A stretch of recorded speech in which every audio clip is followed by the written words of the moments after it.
But is it in danger of like thinking that the season could fall apart? I don't know. Look, as far as the Chiefs go, tomorrow, I understand, and the Chiefs are 1.5-point underdogs. Patrick Mahomes has only been a home underdog one other time in his entire career. This will be his 69th game at home, by the way. Nice number. And he has only been a dog once. That's it? That's I'm it. Against Buffalo. Buffalo. Okay, always Buffalo. Regular season game. But I just think nuance is required. How do they look on Sunday? I certainly am not panicking after week one for the Chiefs. I think they need this game. But, yes, for them, record-wise, but also I think it's more of the calming of the waters also amongst the fan base and everything. But it really depends on how do they lose or how do they win. Just win, sure. But at the same time, just do we see some of the issues corrected? Do we see the defense still running into each other? Obviously, offensively, it cost them an injury. But truly, the defense, why was Ladd McConkey so open? In large part, it's not only were they playing zone and pretty soft, but they had guys running into each other. Trent McDuffie couldn't even get over to match up with McConkey because they ran into him, one of their linebackers. So there's a lot of miscommunication that happened in week one. Does that get cleared up? That should help their play as well. The one thing I would make in an argument for the other two teams and why I would have the Chiefs last, and I'm interested. I find it interesting that your answer was Kansas City in the sense that where they are is, of the three teams, there's only one still that if they started 0-2, I would say this could lead to a bad missed playoff season. I'm talking about the fan base. I'm talking about the fan. I'm not talking about I get it. I'm talking about for we need to win. The mindset going into Detroit will have two divisional losses. Which will be more of? I'm saying, if going 0-2, what will be more of a freak out nationally? Obviously, locally, it'll be in Kansas City, but if the Lions go 0-2 nationally, like they'll talk about it, but it won't be the end of the world. If the Ravens go 0-2, they'll probably get a lot of noise about them. If the Chiefs go 0-2 nationally, they're going to, every single national show is going to act like it is all over. And, it's going to be ridiculous for if they go 0-2. That's what I mean by. As far as the Chiefs, I'm just clear on it. Once again, it depends how do they look. I don't think this football team starting 0-2 is unable to recover. No, that's crazy. And you were getting ready to say it because of their track record as well. But I need to also see some improvement. They can't go 0-2 and lose by 12 at home, okay, and have defense with no pressure again. Then I will be concerned at that point. Yeah, get lit up by the Eagles' offense would certainly be concerning. I don't disagree that the national narrative will always be stronger on the Chiefs because of how good they are, just generally speaking, how good they are, which makes a massive difference in there. I'm just like, from an actual team perspective, the other ones would be in way more trouble. Ravens would have lost to the Bills, a game that they absolutely two AFC losses. I agree with that. In hand, and then you would add a divisional loss to the worst divisional team. So, those teams, the losses are worse. The Chiefs might lose to two playoff teams in the first 2 weeks if we're talking about them going 0-2. The defending Super Bowl champions and a team that won 11 games last year. So it's not like these are losses you're like, oh, no, now it probably means those close wins are going to be a lot harder to come by and you're going to have to improve dramatically. But I also know for the Chiefs is they're without their number one weapon. They are. Hell, they're without their number two weapon for now. Yeah, the Lions are fully healthy. The Lions. Yeah, they got everybody. The Ravens, to my knowledge, the Ravens are fully healthy. Maybe I'm missing some injury, but Kyle Hamilton's out there, Zay Flowers out there, Mark Andrews out there, Derrick Henry, Lamar, they're out there. The Lions were unimpressive, but I also think, and we'll find out more about the Packers tonight, but some of the Lions not looking great, I think the Packers deserve an immense amount of credit for that. I know Nate Taylor said he's really worried about the Lions just from what he saw. He didn't like it, and they have a new OC, so everybody is wondering, hey, it's just not going to be the same offense. They did lose their center. They lost some pieces as well. But I get what you're saying. I think from a true standings perspective, yes, Baltimore would have two AFC losses. The Chiefs would still only have one in that scenario. The Lions would have two divisional losses. So it's much more problematic in that regard. I just, there's two different ways to look at it, obviously. I just mean from a fan perspective and the narrative, people will go way freak out mode more on the Chiefs going 0-2 nationally than any of the other two teams going 0-2. That's all. Oh, yeah. Yes. Because everybody's waiting for the shoe to drop. Everybody's waiting for them to show, but they've shown humanity before. They've looked human in some previous seasons. Last year they went 15-2, but it didn't look like some dominant team running through everybody at 15-2.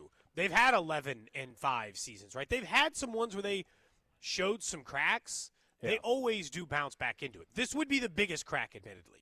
Of the entire time the Chiefs have existed, this might be, or under Patrick Mahomes, this would probably be the lowest point of confidence fans would have probably ever. Well, it'd be the first time in the Mahomes games under era. 500, pretty much first time 0-2, 2 games that matter. Like all of those things would make a pretty big difference. 913-586-7965, the J Southland Tow Service text line up and running. I already see a lot of texts coming in. You guys can always interact with us. A few people on the text line, Cody, saying, hey, somebody would be 2-0, though, in the AFC West. That is true. The Raiders and Chargers do play each other Monday night, so there will be at least one team, probably two teams that are 2-0, if we're being honest. The Broncos this week have a game in which I still think opponent-wise for them, it's not the toughest out there as well. So I think the Broncos could easily be 2-0 before this week is over. If you're looking at the Monday night game, I believe the Chargers are 3.5-point favorites. Now the Broncos are going to the Colts. It depends how real did you think that was from the Colts, or were the Dolphins just that bad?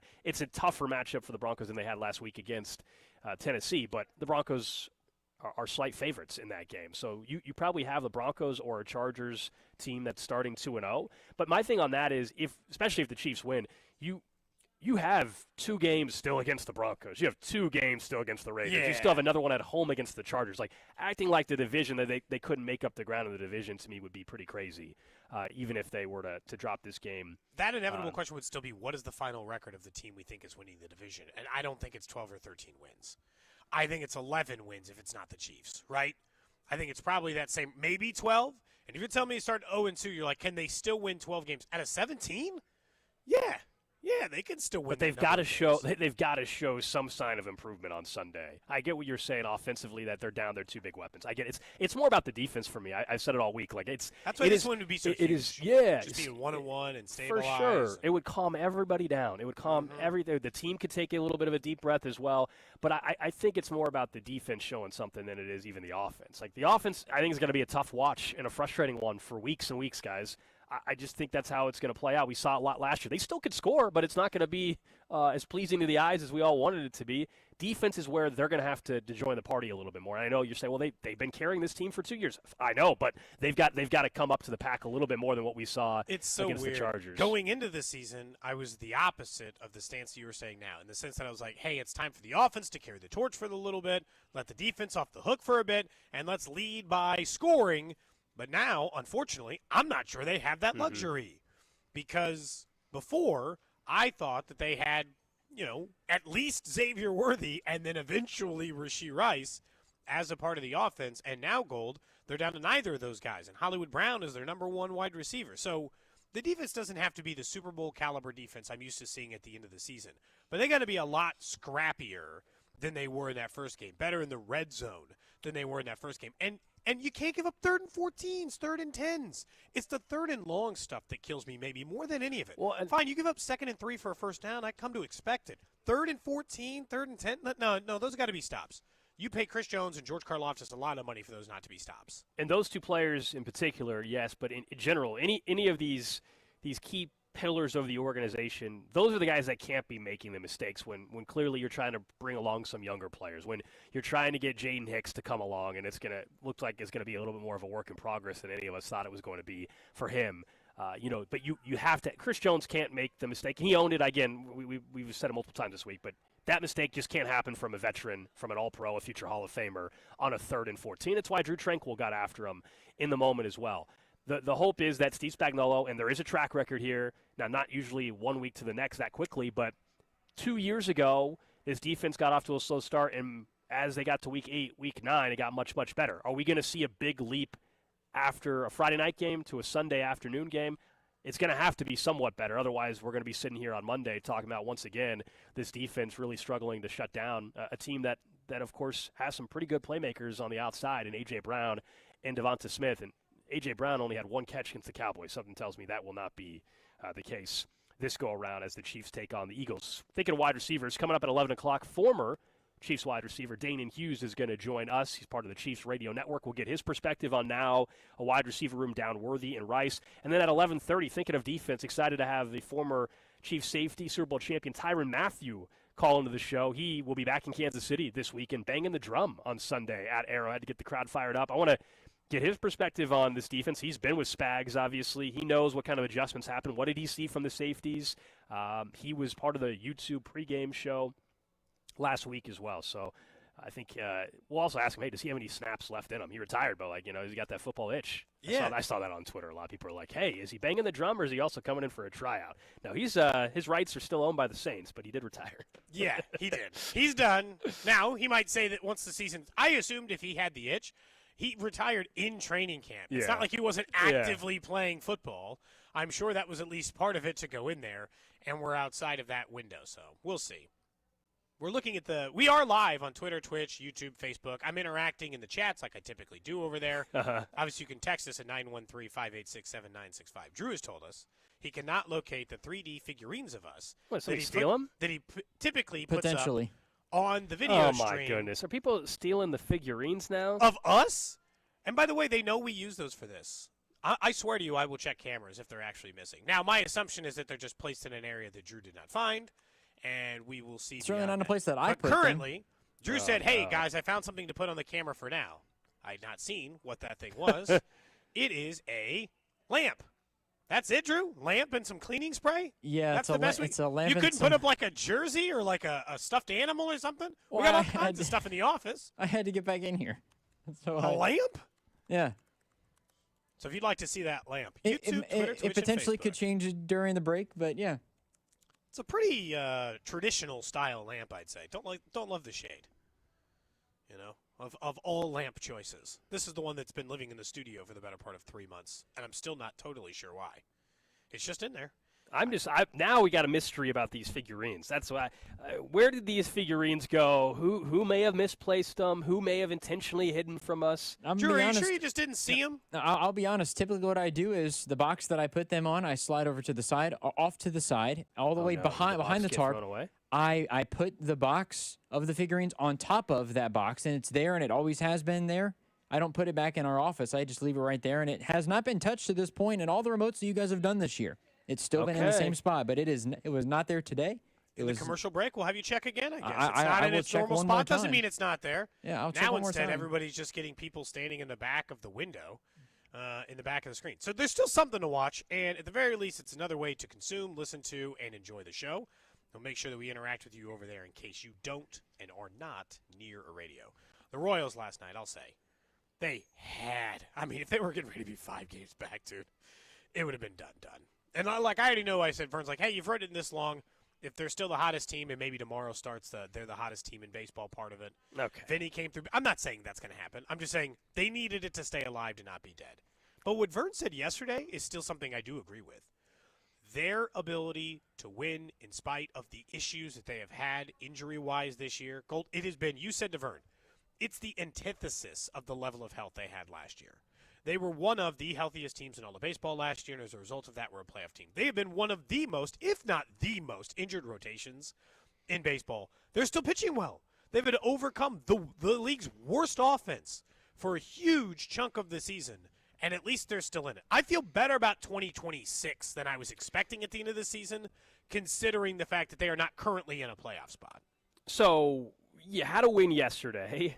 And just to even give yourself a remote chance at having the Mariners series still mattering. I mean, they're behind the Guardians, they're behind the Rangers, they're behind the Mariners, and we know they have 3 against the Mariners next week. You have to be within 3 going into the series, in my opinion, to have any shot. So they still have ground to make up this week. I understand what Vern's saying, which is like, why call it dead right this second? There's 2.5 weeks or 3 weeks or whatever it is in the season. I understand that, but you're now positioned almost where even if you sweep the Mariners, still not good enough, and that's a problem. That's a massive problem. Unless you make a round this weekend. Yeah, I mean there's no reason for me to believe it will happen, but they would have to. They need to win like 6 in a row, Cody. They need to get on like a 6-game winning streak, and part of those 6 needs to be sweeping the Mariners. And so yes, if they do that, then next Friday could be a lot of fun. But that is a tall ask, and frankly, they have not shown their ability to do that. Now, I agree with your statement about where they're at as an organization, considering everything. I'll remind people, as we all know, the expectation was to win the division and to be a playoff team. That obviously division got out the window. That obviously is not going to happen. The playoff team, we'll see. It's a very slim chance of that happening. I agree with you that with all the injuries that they had, it is the fact that we're even still talking about them having a shot, albeit a remote one, to get in, is a testament to multiple players that have stepped up and some, I think, very prudent moves that they made Yeah, some good trades. In the middle of the season. As far as 2026 goes, there's the rotation should give you plenty of promise. Guys next year that have solidified themselves in the rotation, Noah Cameron, Cole Reagans. Even just the additional depth of arms of Berger.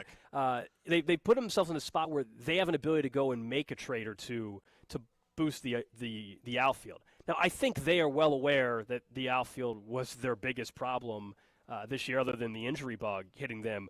But, there's also still that sentiment, like, just because we are applauding the fact that they overcame injuries and, I think JJ even said to us a couple days ago or 2 days ago, if you would have told them all the injuries, they would have thought they were, like, bearing down a 100-loss season or something. So while they get credit for that, I hope that doesn't convince anybody within the organization that, like, oh, we'll see if everybody just comes back healthy next year. We were able to get to 83 wins this year, and we had all the injuries. Wow, that means we actually got a pretty good club here. We don't need to do, like, I hope they don't think that they don't need to make some more. And you're like, oh, of course not. I'm just saying the outfield free agent market is not great. The only way the outfield gets better in the offseason is trading away a few in-house pitching options. You can pick who they are. I think Chris Bubich is almost impossible to trade now because he's coming off of an injury. Okay, then you start looking at control and age. Okay, Seth Lugo's not getting traded. You just gave him an extension. Cole Reagans, good luck getting anything of value for him in the offseason, given the injury that he had. Michael Wacha is older. Not going to get enough for him to get the outfielder that you really want to change the game for you. So really, pitching-wise, you're down to being willing to trade a Noah Cameron, being willing to trade, obviously, a prospect in Blake Mitchell. You're going to have to make a move like that. So their position,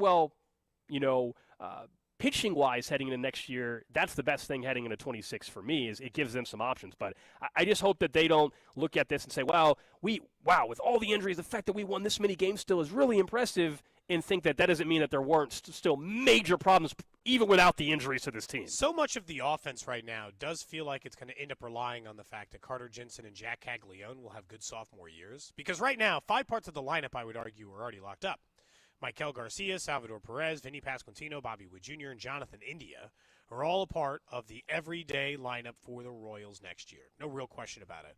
I wouldn't be surprised to find out if I added Kyle Isbell to that list, that he would also be a guy that I would just kind of anticipate, based on the way he's done it, that he would be one of the guys in there too. So we're really down to just the 3 remaining spots, one of which I know will be Jack Caglione's, and they're going to just bank on Jack Caglione be better. For me, it is just about the thing that we just talked about. The one, just singular, outfielder to improve the offense and include the depth in it, right? So get a guy in left field who can hit. And this is not Lofton or Gritchick, like an actual everyday big league player. And I know that some of the other deals that were on the table, Profar and Santander, didn't work. But come on. Somebody like that is what the Royals need. All right, coming up next, Rob Gronkowski was on with Kay Adams, had some strong comments about this year's Chiefs team. Does he have a point? And what would that mood be like if, in fact, things don't end up well this weekend? What's up, Chiefs Kingdom? It's Trey Smith. You're listening to Cody and Gold weekdays 10 to 2 on your home for Chiefs football. 96.5 The Fan. Brought to you by Heartland Men's Health, the leader in men's sexual health. Thousands of men have been successfully treated for low T, ED, and more, all with discretion and compassion. Make your appointment at heartlandmenshealth.com. Gear? Check. Snacks? Check. Tires? Not so much. I didn't have time to deal with this, so I asked my friend. Her answer was simple. Take it to Telly, she said, and I'm so glad I did. They didn't just take care of my tires, they took care of me. We got you, they said, and they did. Fast, friendly, and stress-free. Now I know when life throws you a red card, take it to Telly. Stay in the game. Take it to Telly. FanDuel is getting you ready for kickoff with an offer you will not want to miss. New customers can bet just $5 and get $300 in bonus bets if you win. That's right. Pick a bet $5, and if it wins, you'll unlock $300 in bonus bets to use all across the app. You can build parlays, bet player props, ride the live lines, whatever your style, FanDuel has you covered. The NFL season is finally here. The only question is, are you ready to play? Visit FanDuel.com/Alex to download the FanDuel app today and get started. FanDuel is the official sports betting partner of 96.5 The Fan. Must be 21 and present in Kansas. First online real money wager only. $5 first deposit required. Bonus issued as non-withdrawable bonus bets, which expires 7 days after receipt. Restrictions apply. See terms at sportsbook.fanduel.com. FanDuel is offering online sports wagering in Kansas under agreement with Kansas Star Casino, LLC. Gambling problem? Getting help is your best bet. Call 1-800-522-4700 or visit ksgamblinghelp.com. This is Danan Hughes. In Kansas City football, we honor tradition, but we always look forward to what's next. That's why I'm all in for Flight by Yingling. It's brewed by the oldest brewery in America, but built for today. 2.6 carbs, 95 calories, crisp, clean, and full of flavor, just the way a light beer should be. It's got the legacy and the stats to back it up. Flight by Yingling, the next generation of light beer and the official beer of Danan Hughes. VG Yingling and Son, Pottsville, Pennsylvania. Cody and Gold are broadcasting live from Community America Credit Union's Red Friday Tailgate in KC Mo, off 29 and 152 in the Tiffany Springs Market Center. Meet the Chiefs cheerleaders and KC Wolf. Grab Chiefs gear and win tickets to Sunday's game against the Eagles. Only this Friday. Only at Community America Credit Union. Arvest Bank believes in the power of serving others. That's why we're committed to supporting those who serve our communities. We believe that all communities deserve a financial partner who cares. Arvest. We believe. KC companies, give back this holiday season.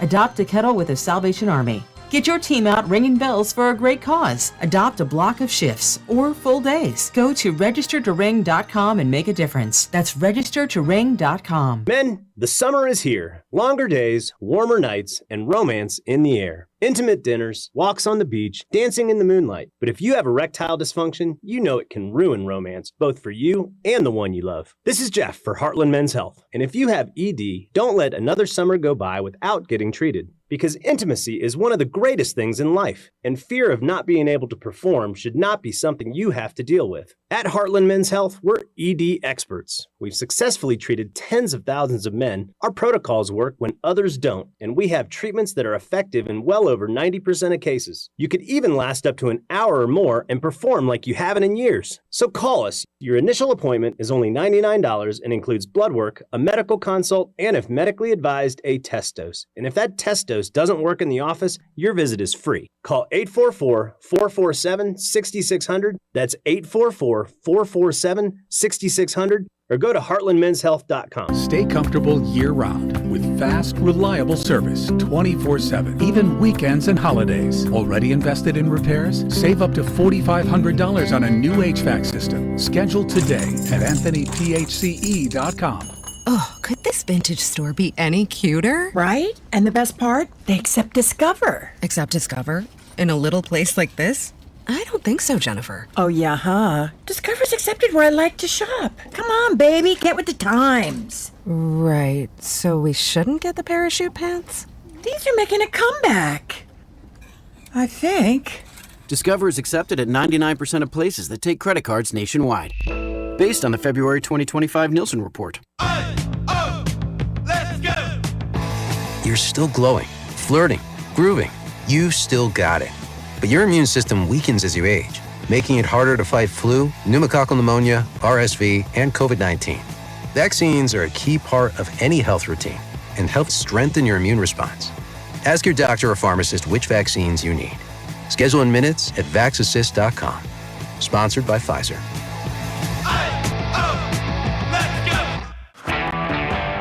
At Napa, we've spent the last 100 years building our business into an engine that powers yours. Whether you're big or small, national or local, Napa has the automotive solutions your business needs to stay moving. And it's all driven by a nationwide network of quality parts and exceptional service on one mission: to keep your business moving full speed ahead. That's why we are the pros that know.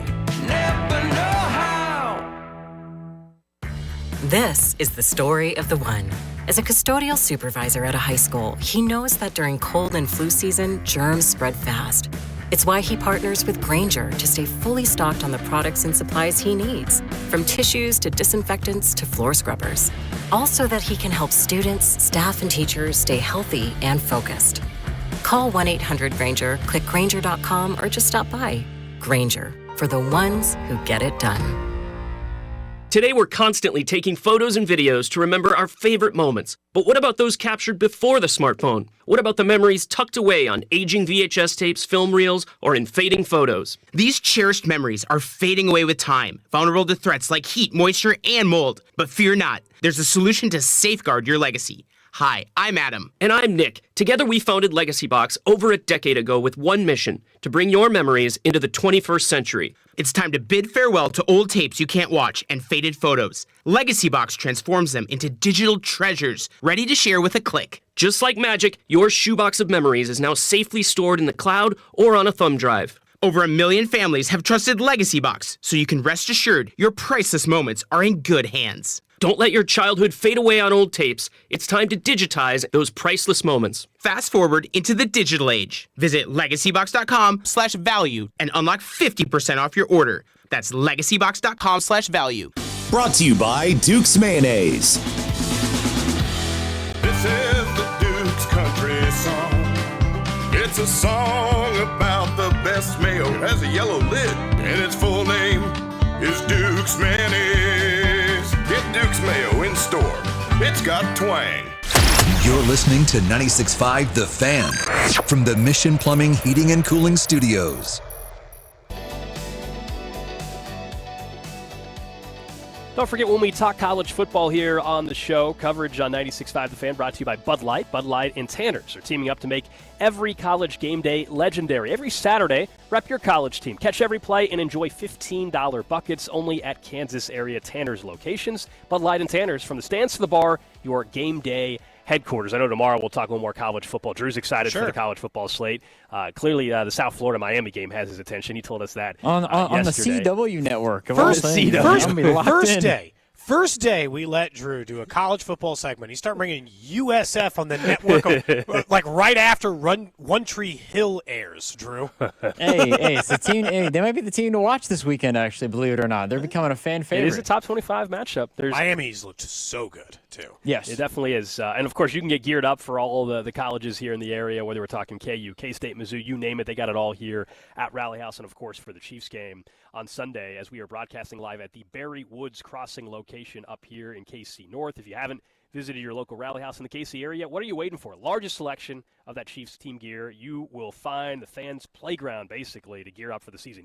This place is massive. This is one of the bigger Rallyhouse locations as well. We've talked about that before. But they're always bringing in new styles, latest styles, restocking the most popular gear for you as we get set for this weekend. And, of course, if you come by, you can enter to win a $250 gift card to Rallyhouse. That'll get you a lot. They still have that Wizards jacket I kind of like. Those are nice. Those are really nice. The retro look. Yeah. It is. Yeah, I know. Last year we almost pulled the trigger on it. I almost don't need another jacket, but the temptation to get it is. They also had a old school style Ruse sweatshirt. And I feel like I could teach you that, and nobody would say anything. You're the professor there. Why don't you get that? You should get some Ruse gear. It's like not cold enough for a sweater. Will be soon. I know that. I own some Ruse gear. I just thought maybe a new crew neck sweater.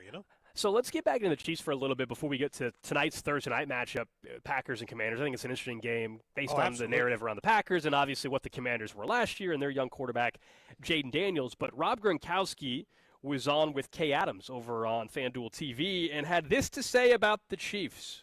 What I was surprised about is when things aren't going their way, as you can see, when they start struggling a little bit, they start yelling at each other. Their blame game starts going on. You can see it on the sidelines. And that's not a good situation. I mean, you want to come together when you're down, when things aren't going your way. You want to come together to figure out why, everything's not going the way it needs to go. So to see them starting to point fingers is not a good sign. They got to, get incorporated on and get on the same page and not be blaming others. Remember Mike Tyson versus Buster Douglas? And Buster Douglas finally beat the crap out of Mike Tyson and made Mike Tyson not invincible anymore. Well, this is kind of the same situation. The Philadelphia Eagles opened the floodgates last year in the Super Bowl versus the Kansas City Chiefs. Like, hey, we're not afraid of this super team, Kansas City Chiefs, that are very, very well known. I feel like a lot of teams last year had that fear. Oh, I can't swing on the Chiefs. We can't give them our best shot because they're so well known and everyone is talking about them. So the Philadelphia Eagles punch them in the face. The Chiefs didn't know how to react to that because no one else was doing that. Well, going into this year now, the Los Angeles Chargers punched them in the face. The Chiefs were like, whoa, they're coming at us. How do we react? Well, they didn't know how to react because no one was doing that before. So the Philadelphia Eagles opened that floodgate of, hey, if you punch these guys in the face, you take it to them, you come out swinging, they're going to fold, and they're not going to be the team that you've been seeing all last year. So that was Gronk on Kay Adams' show, Up and Adams, yesterday. I think there were two things that he said that were very different. One, if you want to say that teams do not fear the Chiefs the same way, I think that is reality. I think that absolutely is reality after the Super Bowl, and certainly if the Chiefs lose on Sunday to Philadelphia, I do think teams will not respect them the same way, fear them the same. I agree with him there. Now, I disagree when he was saying, you saw Chris Jones barking at, or Drew Tranquill barking at Chris Jones, and they were arguing with Tom Brady was throwing iPads and yelling at teammates throughout his entire career, and they were still winning Super Bowls that year. I firmly disagree with the notion of, the team is falling apart because they were barking at each other. I think the individuals involved in the context of it was truly more about accountability. It wasn't on the sideline, somebody shoving anybody. By the way, we've seen that before years, and they've won Super Bowls those years when it's actually been looked like more of a true argument. This was on the field, Drew Tranquill holding Chris Jones accountable. So I agree with him on the teams in the league do not fear them the same way. I think that is just true, and that's reality of where we're at. But I disagree with when the Chiefs are just going to fold if you punch them in the mouth. The Chiefs won 17 one-score games last year, so in trailed in games. And have a .650 winning percentage when down 10 points. So you can't even get down double digits, Gold, and go get them. First off, this is the part of you can't see through your own eyes sometimes, Gold. Yeah, you know what? Now that I think back, Tom Brady was pretty notorious for never getting mad on the sidelines or yelling at players or coaches. Yeah, right? The more we think about it, sure, Gronk, that was never the case. He was also on a team that didn't win a Super Bowl for 10 consecutive years. And during those, this is the mistake I think he's making. This isn't even meant to be a knock on what the Patriots are doing here. They went 10 years without winning a Super Bowl. They went to 2 during that time, Gold. They lost both to the Giants and Eli Manning. But they went 10 years without winning a Super Bowl. During that time, I was a fan of another team. You were a fan of another team. I can assure you, everyone still respected them as the toughest team and the biggest game of the season. That entire stretch, even when they were losing it. Beating the Patriots and playing the Patriots and having to get past the Patriots was still the marker. Getting the Chiefs in a regular season game, punching them in the mouth in a regular season game, that means nothing. Because when a playoff game still starts, you will fear them the same way you always feared them. Do I think they look as scary of a team early as they did last year, or the ability to beat you? No, but last year they didn't run through teams. I think for the next 5 weeks, we're looking at a lot of trying to win 24-23, 27-24, 21-20. I think there'll be some of that version of it. But the idea that teams won't, just punch them in the mouth and it's over. Okay, I hope teams have that attitude going into games. Yeah, that was the part I disagree with the most, as I said, with what Gronk had to say, was the idea that the Chiefs fold if they get down. I mean, heck, things didn't go well for them on Friday, to say the least, when they started. And then in the second half, and right before halftime with the kick, but in the second half, they were much better on offense. They scored 5 straight drives, not touchdowns, but 5 straight drives. And so, to me, that was also a fighting back and not just laying it. Laying over would have been the Chiefs would have lost by 14, 17 points, right? You know what I mean? It would not have been a one-score deficit or one-score loss that the Chiefs had. That to me is folding. It's where all of a sudden it looks like the team quit. We may not have liked how the Chiefs looked, and guys were open. The team did not quit in that game. That's folding over when you get punched in the mouth. So I disagree with that, and the sideline stuff is laughable to me. I'm not worried about that one bit. But I think especially if the Chiefs lose on Sunday, teams are going to see an 0-2 next to the Chiefs if that happens. And people will not view them at all as serious contenders. Now, you can say that's wrong. That's fine. I'm just saying that will be the consensus opinion outside of Kansas City. We may not like it, but outside of Kansas City, the consensus opinion on Monday would be, they're not a team you have to be as concerned with. I think it's a mistake still, but that will be the thought. Can I say that, the logic doesn't even hold for one game? The Chargers punched him in the mouth. They were beating up on the Chiefs in that game. And in the middle of the third quarter, it was still a tie game. And in the fourth quarter, they were only down 1 possession. It doesn't even make sense for how this season started. The Eagles are the only team who punched them in the mouth, and then they went down, right? Like, they went down quick and were never in the football game. They were in the Chargers game. They've been in every other game. They very rarely lose a game in which they get beat up so bad you never hear from them again. There's 1 or 2 Bills games I can think of in a regular season. 1 Ravens regular season game, 1 Bills regular season game, where they got kind of steamrolled. The Eagles Super Bowl, the Bucs Super Bowl. It's about 1 every year, maybe every other year in the Patrick Mahomes era, where they get completely rolled over. And then the next week they just win. So, like, it's never, what is their longest losing streak under Patrick Mahomes? Is it 2 or 3? It can't be more than 3. No, they've never. Well, if it was 3. Yeah, I mean they've only 11 is their worst season. 11 and 5. They didn't lose 5 in a row. They've never been 2 games under 500. So unless they lost 4 in a row when they were already way up above 500, it just happened. It hasn't happened really. I'm just trying to decide if they lose this week, will this be the longest losing streak in Patrick Mahomes' history? 3 games: Super Bowl, and the 2 regular season games. They lost 3 back-to-back games. They lost 3 back-to-back games in December of 2023, I believe. That's right. The Chiefs have their, let's see, the Chiefs will have a 3-game They were getting ready to play the Patriots to avoid their 3rd straight loss. So they didn't lose 3 in a row? They were last on a 3-game losing streak in 2014 with Alex Smith as the quarterback, I believe. Okay, so 2 games Also, the last in time a row? they started 0-2 was in 2014. Right.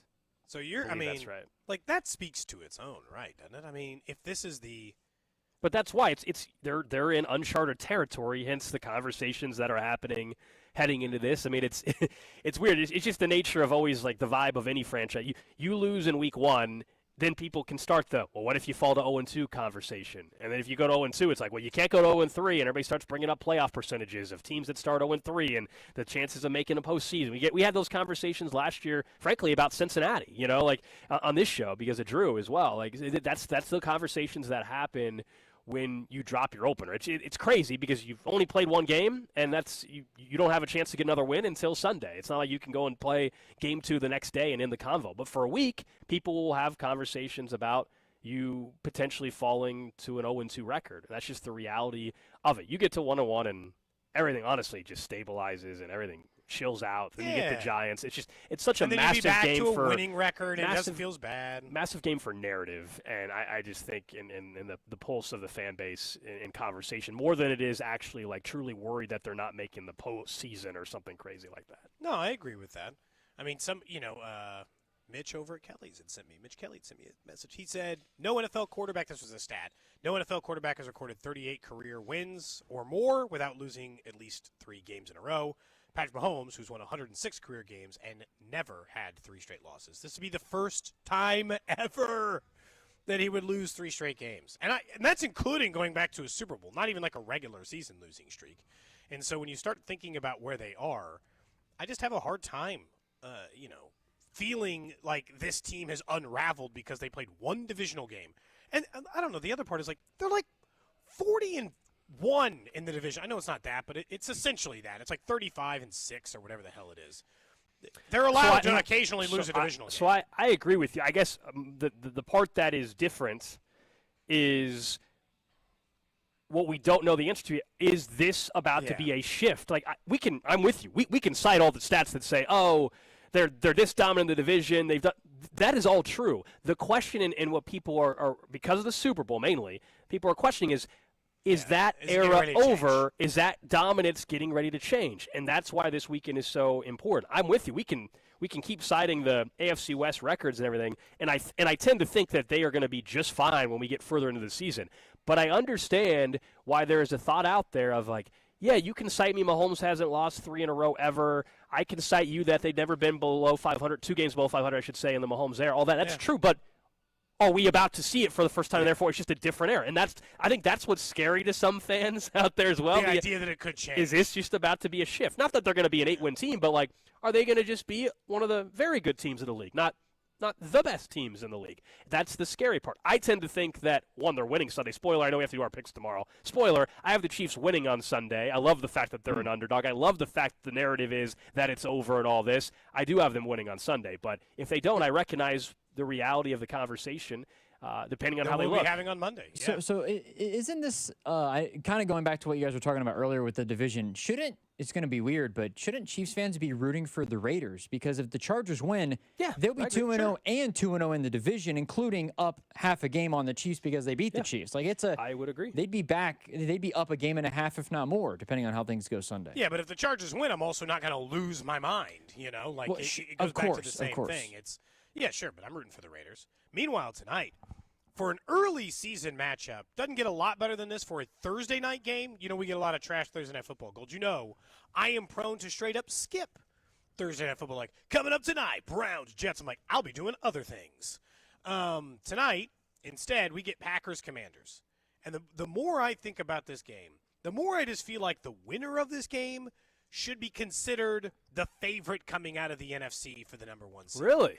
And I know only 2 games in, that's a lot. This is a team that played in the NFC title game last year in the Commanders. The Packers, who might have the best roster in the entire NFC, and 2 of the better quarterback situations in the entire NFC. I'm not saying it's going to, in the end, determine it. But at the end of the day, these 2 teams could very well be with a similar record. And if this game could end up determining which of those teams has the tiebreaker on the other, I feel like this kind of tells me who the class of the NFC is. Are the Packers for real? Is all the defensive stuff for real? Are they getting ready to, like, run shop in the NFC for a little bit because they've got Jordan Love, who's a very good quarterback, and Micah Parsons, who's one of the 5 best defenders in the entire NFL? Or is Jaden Daniels really just going to be that guy in these big-time games and run through some people? I feel like it tells me a lot about the NFC picture because there's other teams who are going to be in the mix. I think these are the 2 best teams. I think it's the 2 and now the 49ers are hurt, and like the Lions don't look the same yet, and so like I don't know, man. It just feels like these are the 2 best teams. 49ers are banged up. I didn't have them winning the NFC West anyway. I actually feel better. I'm sure you feel better about your Cardinals, and I feel better about the Seahawks, even though the Seahawks just lost to the Niners. Cardinals won. The Seahawks did lose, though, head-to-head to the 49ers, but Brock Purdy is going to be out for maybe 5 weeks. I think the Packers are going to be in the NFC title game. Had that as a preseason prediction. I have them in the Super Bowl playing the Chiefs. We'll see if the Chiefs hold up their end of the bargain. The way things are trending, everybody acts like there's no way that'll happen, but let's just see how the weeks play out. I don't know if I agree that the winner of tonight's game, though, is the best team in the NFC. Now, if it's the Packers, I think I would agree, right? Because they've already beat the Lions. To me, they have the entire complete roster. And there's not I don't really have much question mark on the roster other than will one of their receivers really emerge as a number 1. For the Commanders, it would be a massive win. It would make you wonder if they're going to push the Eagles this year even more, in the NFC East. The Eagles, of course, are playing the Chiefs. The reason why I cannot say that the win tonight definitively makes either team the one, because what if the Eagles come to Arrowhead and beat the Chiefs and look convincing? Then it's still the Eagles running the NFC as far as I'm concerned at that point. So that's why I don't think if the Packers win tonight, I totally get the conversation about them being clearly the best team in the NFC. Some people already have them number 1 in their week 1, power rankings, that they're the best team in football, just like that. I'm not, that to me is a bit much. I'm not going that far. So I guess what I'm saying is if the Packers win tonight, then yeah, I think they emerge as right now the number 1 team in the NFC. If the Commanders do, I don't think that makes them number 1. I don't even know if that for sure means that they're necessarily at the end of the season going to be better than the Packers even. It would be an impressive win. But let's not forget, if the Eagles win on Sunday, then why would they not be the best team in the NFC at that point? No, I understand that part, mostly because I wasn't overly blown away with how the Eagles looked in Game 1. And if they win, sure, they will then be 2-0 and we'll be having a different conversation. I understand that. But the Commanders, it'd be a road win against Green Bay. Then you know that they're going to have a stretch against the, because they've got a tough stretch in the middle of the season where they'll have to face some good teams, but their division is still in question about what difficulty level it's going to be and all this other stuff. And I understand. Yeah, I feel like it says a lot about the Commanders if they could go and beat. Oh, it'd be impressive. Green Bay. Yeah, I mean, no doubt, it'd be very impressive on a short week to go on the road against a team that looks so dominant against Detroit, who of course was in the NFC title game a year ago. Yeah, I mean, it would be. Packers was in the divisional round last year. The Packers did because the title game was Lions and Commanders. Yeah. Oh, right? Wait, no, hold on. We got that backwards. Hold on. No. Divisional game was Lions, Commanders, and Eagles. Eagles. Yeah. Yes, thank you. The Packers lose to the Eagles? Is that who they lost to? I don't remember now. Now I'm very confused about the NFC side of the playoff bracket. So we can all remember. The Eagles were in the Super Bowl to the Chiefs, so they were in the NFC title game Lions against to get the Commanders. to the Eagles. I don't remember who the Eagles They played blew against. out the Lions. Remember, the Commanders destroyed the Lions. That's what it was. Commanders just annihilated the Lions. Yeah, and Philly destroyed the Commanders. They scored like 50 or whatever points on them and absolutely wiped the floor with them. But I just couldn't remember what the previous round was. Commanders beat the Lions 45-31 last year in the playoffs. There you go. Eagles were closer to losing to the Rams than anyone else, 28-22, at least on that side. So I was just trying to remember. So the Packers didn't even make it past they lost in the opening round to the Eagles. I was trying to remember where they lost. They lost to the number 2 seeded Eagles in that first round. It's 1 week. Is anybody is anybody suggesting they're trying to change their preseason pick after week 1? Who did you guys have in the NFC title game? I unfortunately had Lions, Packers. I had Packers, Bucks with the Packers winning. And then I had Chiefs, Bills in the AFC. I don't feel any need to change that at the moment. Drew? Are you nervous about any of yours? I had no. Okay. I had Eagles, Packers in the NFC title game, and then Ravens, Bengals in the AFC title game. Yeah, I don't think there's any reason to change any of them. No. Not that you can anyway. You're stuck. They're Yeah. locked in. I guess there's. If I could change the Lions, I might. If anything, I won't, but I the might. Panthers making the playoff pick was Oh, you're worried on right away. You've already faded on. Well, you've already quit on your boy. No. Bryce. I'm will sticking say, to my Bryce pick. Young, It didn't look that great. Bryce Sunday. Young Didn't look that great. Looked like the first 7 weeks of last season. Bryce Young, not the final 10 Ted weeks. McMillan of had a Bryce ridiculous catch in that game too. Yeah, Bryce Young did not look good. I still do not understand why they traded away Adam Thielen for essentially nothing. It's like and now he wanted to get out, so maybe that's what it is.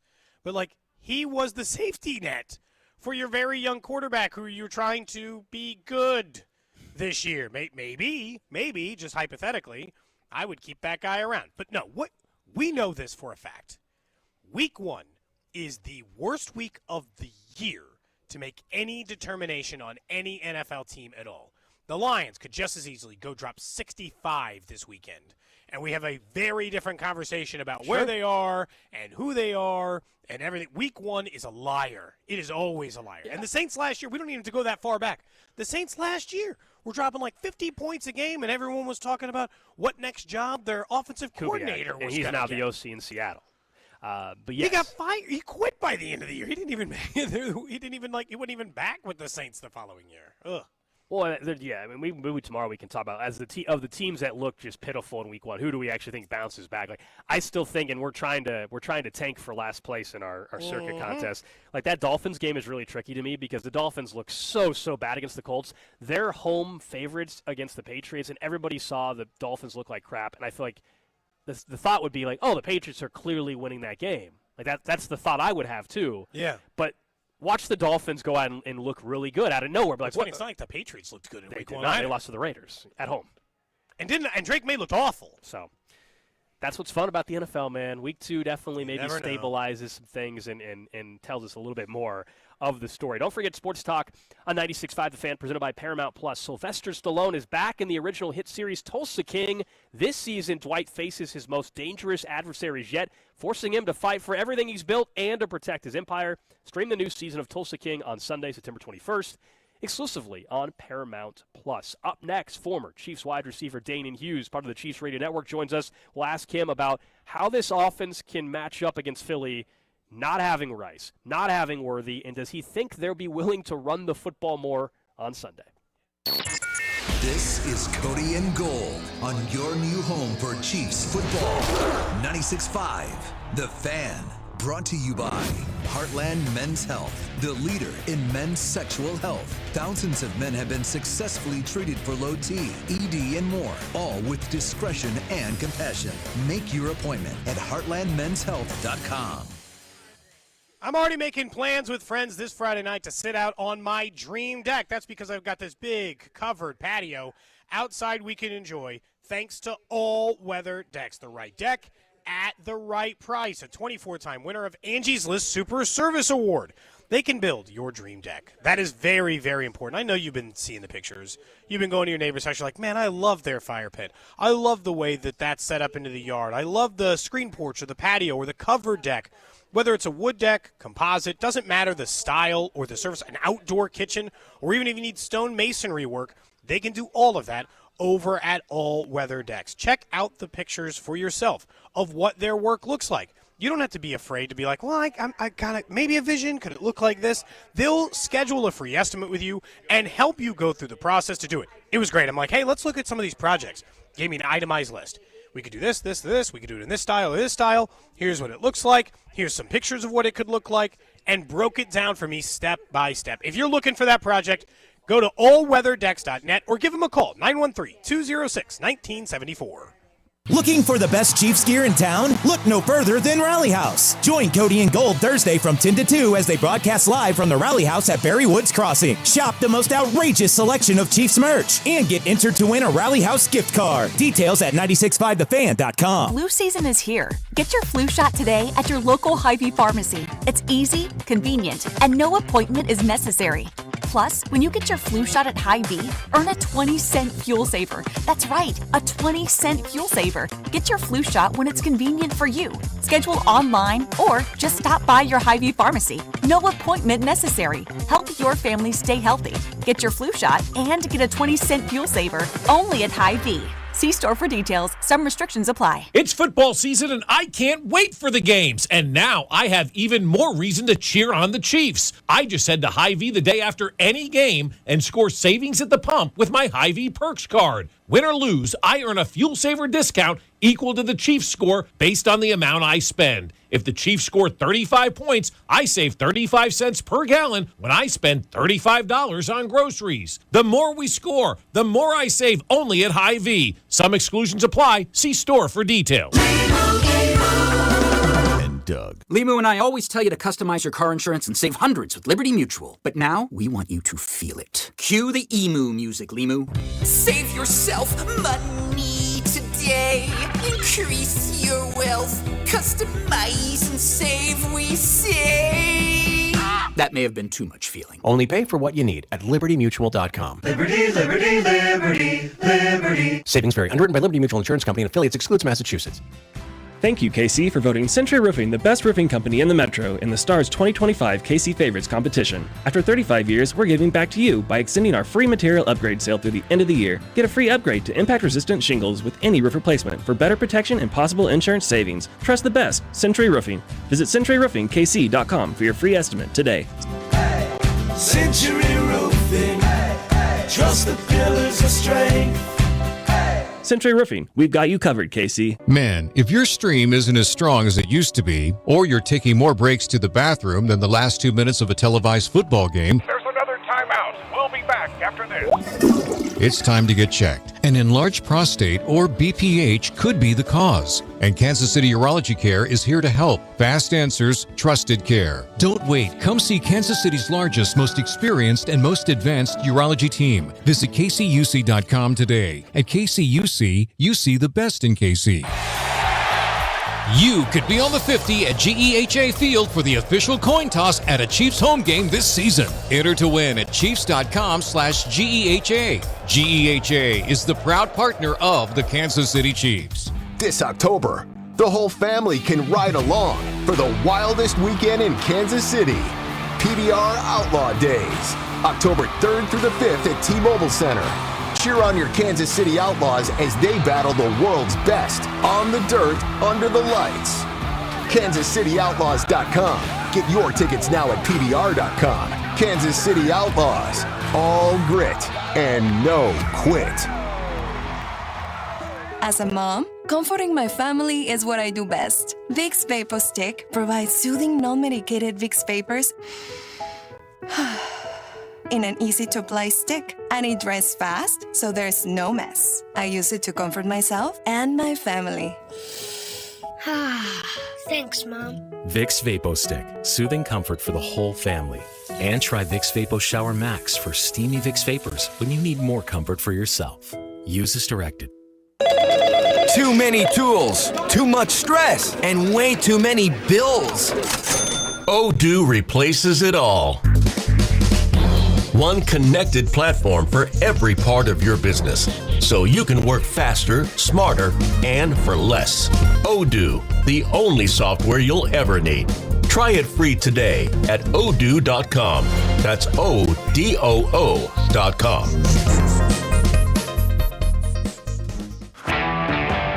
At Napa, we've spent the last 100 years building our business into an engine that powers yours. Whether you're big or small, national or local, Napa has the automotive solutions your business needs to stay moving. And it's all driven by a nationwide network of quality parts and exceptional service on one mission: to keep your business moving full speed ahead. That's why we are the pros that know. This is the story of the one.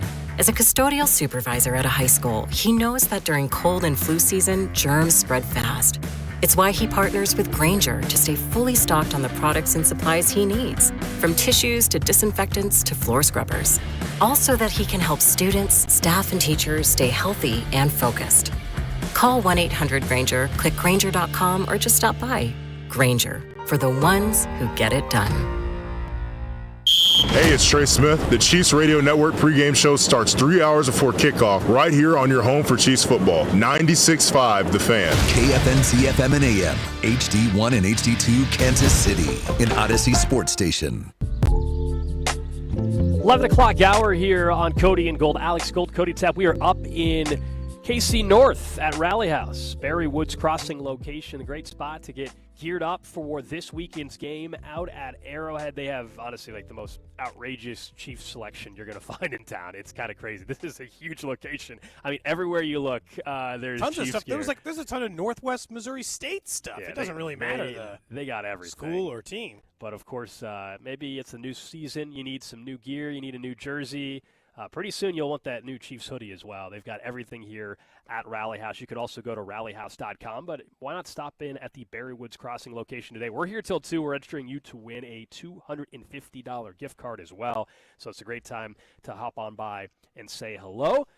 Let's say hello to our guy, Danan Hughes, former Chiefs wide receiver. Of course, he'll be on the broadcast as he is each and every week on the Chiefs Radio Network. Our conversations with Danan are brought to you by Blue Cross and Blue Shield of Kansas City. Discover the benefit of blue, and by Flight. Flight by Yingling, the next generation of light beer. Danan, welcome back stateside. We obviously talked to you last week about the travel and everything like that. What's this week been like for you, I guess, just to maybe take in the national conversation, if you have it all, just what everybody's kind of saying about the Chiefs after that performance? What's going on, fellas? Good to be back here indeed. It's been an interesting week because I know – here's the thing. I don't envy you guys' job. Obviously, I have a show. It's only 1 hour a week. It starts in a couple of weeks on Thursday nights called Players Only. You guys have to be on air for 4 hours every day.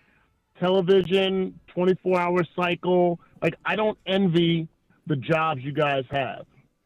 But on the national circuit, when you listen to some of the rhetoric, you would think that week 1 is week 17 or week 18. Because it is doom or gloom when a team loses, and now we are no longer invincible. We are possibly the worst team in the AFC West. Patrick Mahomes and Travis Kelce, and we're undisciplined, and the wheels are falling off, and all this stuff. And I'm like, it's week 1. Like, it's the first week of the season. It's against an AFC West rival. Yes, a loss is a loss. But do we not think, like conventionally, just conventionally thinking, do we not think that Jim Harbaugh, Justin Herbert, and that entire Chargers organization was nervous if they would have had to give the ball back to Patrick Mahomes on that final drive?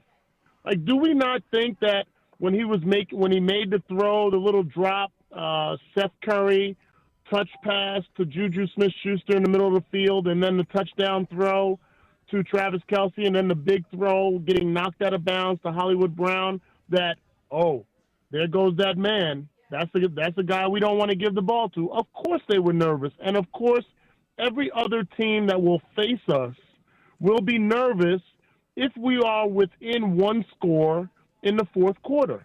That's where it comes down to. Yes, we want to win the ball games, and, yes, there are no moral victories. But to think that the rhetoric is that we're we have lost all of our shine, and no one is afraid of us. Are we kidding people? Like, after week 1, are we kidding that no one is afraid of Patrick Mahomes down by 3, down by 4, down by 6 with the ball in his hands, or up by 6 and having to seal the game? Of course they are. So I think it's a lot of nothing, but you guys, not you guys, but generally speaking, there has to be something we talked about. Rob Gronkowski, that whole narrative, that was the most ridiculous thing ever. Teams are, I will say this as a former player, guys, you're not afraid of players. You're concerned about players in certain circumstances. Like, I didn't go out on the field and was like, oh man, there's Steve Atwater. My knees are buckling. No, but if I knew it was 3rd and 16 and it was going to be a pass, I knew I had to be a little bit more aware of where Steve Atwater was. Like, that's just it. It's not about being fearful or not. So when Gronk says that is just an idiotic statement that, and it bothers me that former players make those kind of extreme statements. But we get a chance to prove everybody different, because if we come in at home at GEHA Field at Arrowhead Stadium and we beat the Super Bowl champs on our field, I guarantee you the rhetoric will change for next week. Danan, I guess this isn't a question I've asked much, because I think we all now recognize the things that went wrong. Some of the offensive line issues, obviously losing Xavier Worthy, having an impact there very early, and then the lack of coverage problems they had. What did you like the best out of what the Chiefs did? I'm just curious now where you thought their strength was, if there was one, in that first game against the Chargers. You know what I like the best is that a team that's supposed to be our rival, on a scale of 1 to 10, probably played a 9 on offense, defense, and special teams. In the Chargers, we probably played a 3 of our best, and we still only lost by 6 points. And we fought to the end. And had it not been for a couple of undisciplined plays, Chris Jones already admitted it, Travis Kelce recognized his fault in the pass route that injured Xavier Worthy. Had it not been for those two circumstances, we got the ball with just under 2 minutes left and ready to drive the field to win, like we've done against the Chargers in the past. So I like the fact that when we were not playing our best football, we're still playing competitive enough football to put ourselves in a position to win. I don't like the fact that we didn't cause any turnovers. We didn't harass Herbert as much as I think we should be able to, especially with just the 4-man rush. But I did see some decent play to good play on the offensive line. We knew there were going to be some issues. You got a left side of the offensive line as relatively inexperienced. So there were going to be some issues, some concerns there. But I thought the fact that we battled through all that was encouraging and something to build on. We're talking to Danan Hughes, former Chiefs wide receiver. Of course, you'll hear him this Sunday on 96.5 The Fan on the broadcast there with Mitch and Josh Klingler as well. You're a former wide receiver, so what did you make of what happened once Worthy was out? I mean, Hollywood Brown's out here getting 16 targets. I'm sure that's like you tell any wide receiver getting targeted 16 times, you would say, wow, I love that opportunity. What do you think the plan will be with Brown moving forward and the rest of the wide receivers while Worthy and Rice are out? So I like the fact, as a wide receiver, you always think you're open. So getting 16 targets is like Christmas morning. And I'm sure Hollywood loves that fact that with Xavier Worthy out, that Patrick Mahomes automatically felt the confidence and comfort to be able to throw him the ball. I thought the hook route that he dropped was a crucial play in the game, because had he secured that, he was probably going to score on that touchdown. It was one-on-one, no safety around. By making the guy corner miss, he would have been able to run right down the sideline and probably get a touchdown. He was thinking about that ahead of time, which is the reason why he dropped the ball. But the fact that after that, Patrick continued to go to him. So I think as a wide receiver, you are always concerned, if I make a mistake, is the quarterback not going to come to me? We've seen the clips of Tom Brady and Peyton Manning and some of the great quarterbacks say, if you run the wrong route and you mess up, I'm not looking your way again. That's such BS. And I hate to hear that from guys that are competing. We're all grown men, and we're all competing. We practice and work as hard as anybody, and yet you feel the need to kind of throw me under the bus and say I'm not throwing it to you. And that's the thing I've always loved about Patrick. We've had season after season where number one receivers have gone down, number two receivers have gone down. We've gone through a record number of drops in a season only to go on. And those guys that had those drops, Kadarius Toney and Sky Moore, he went to them in the Super Bowl that won us the Super Bowl. So I feel like that's a great attribute for him. I feel great for Hollywood Brown. And it's going to be interesting to see because the one thing about Hollywood that we notice, he works well outside the numbers as well as inside the slot. And that's got to be key to be able to be a guy that's not just a crossing route or a pick route guy, that you can work outside the numbers one-on-one against the corners, and especially the corners for the Eagles. Danan, doesn't matter what level. I don't care if it's middle school or high school. What is the most catches you made in a single game? You said 16 targets is a dream. What's the most catches you had in a single game? Oh, man. Well, I played quarterback in high school, so I didn't play receiver at all until I stepped on the college campus. Gosh, that's a good one. I feel like I had a few games at Iowa that I had a few bulk catches, but nothing in double digits ever. Okay. Nothing ever in double digits. You didn't have like 14 for, 190 or whatever in there. With my speed, it would have been 14 for 40 yards. No, I'm going to kid. You mentioned, though, Danan, the offensive line, I think in one of the prior answers, just kind of in passing, and you said there were some good things you saw. What did you make of Josh Simmons? Of course, all eyes were on him, even though I think most of the conversation after the game has been about Juwan Taylor once again with these false starts and holding calls. Yeah, I would say this about Josh Simmons. I did not see him look overwhelmed, look like the moments were too big, or look intimidated by Khalil Mack or the outside rushes and Tui Peloto or anybody else. That was one thing I was looking for. Okay, is he going to be fazed by the greatness of Khalil Mack? Is he going to be overwhelmed by him? I still attest there are times, and if you really study the film, there are times where Patrick Mahomes, as great as he is, could help the offensive line a little bit more in where he steps up, where he slides to, just like we've seen a lot of quarterbacks throughout the history of the game buy themselves time in the pocket and actually make their offensive linemen look better, feel better, and get more confidence by their movements alone, the quarterback's movements, not the completion, not necessarily that he doesn't run, but when he runs, which way does he vacate the pocket to, if he needs to vacate the pocket.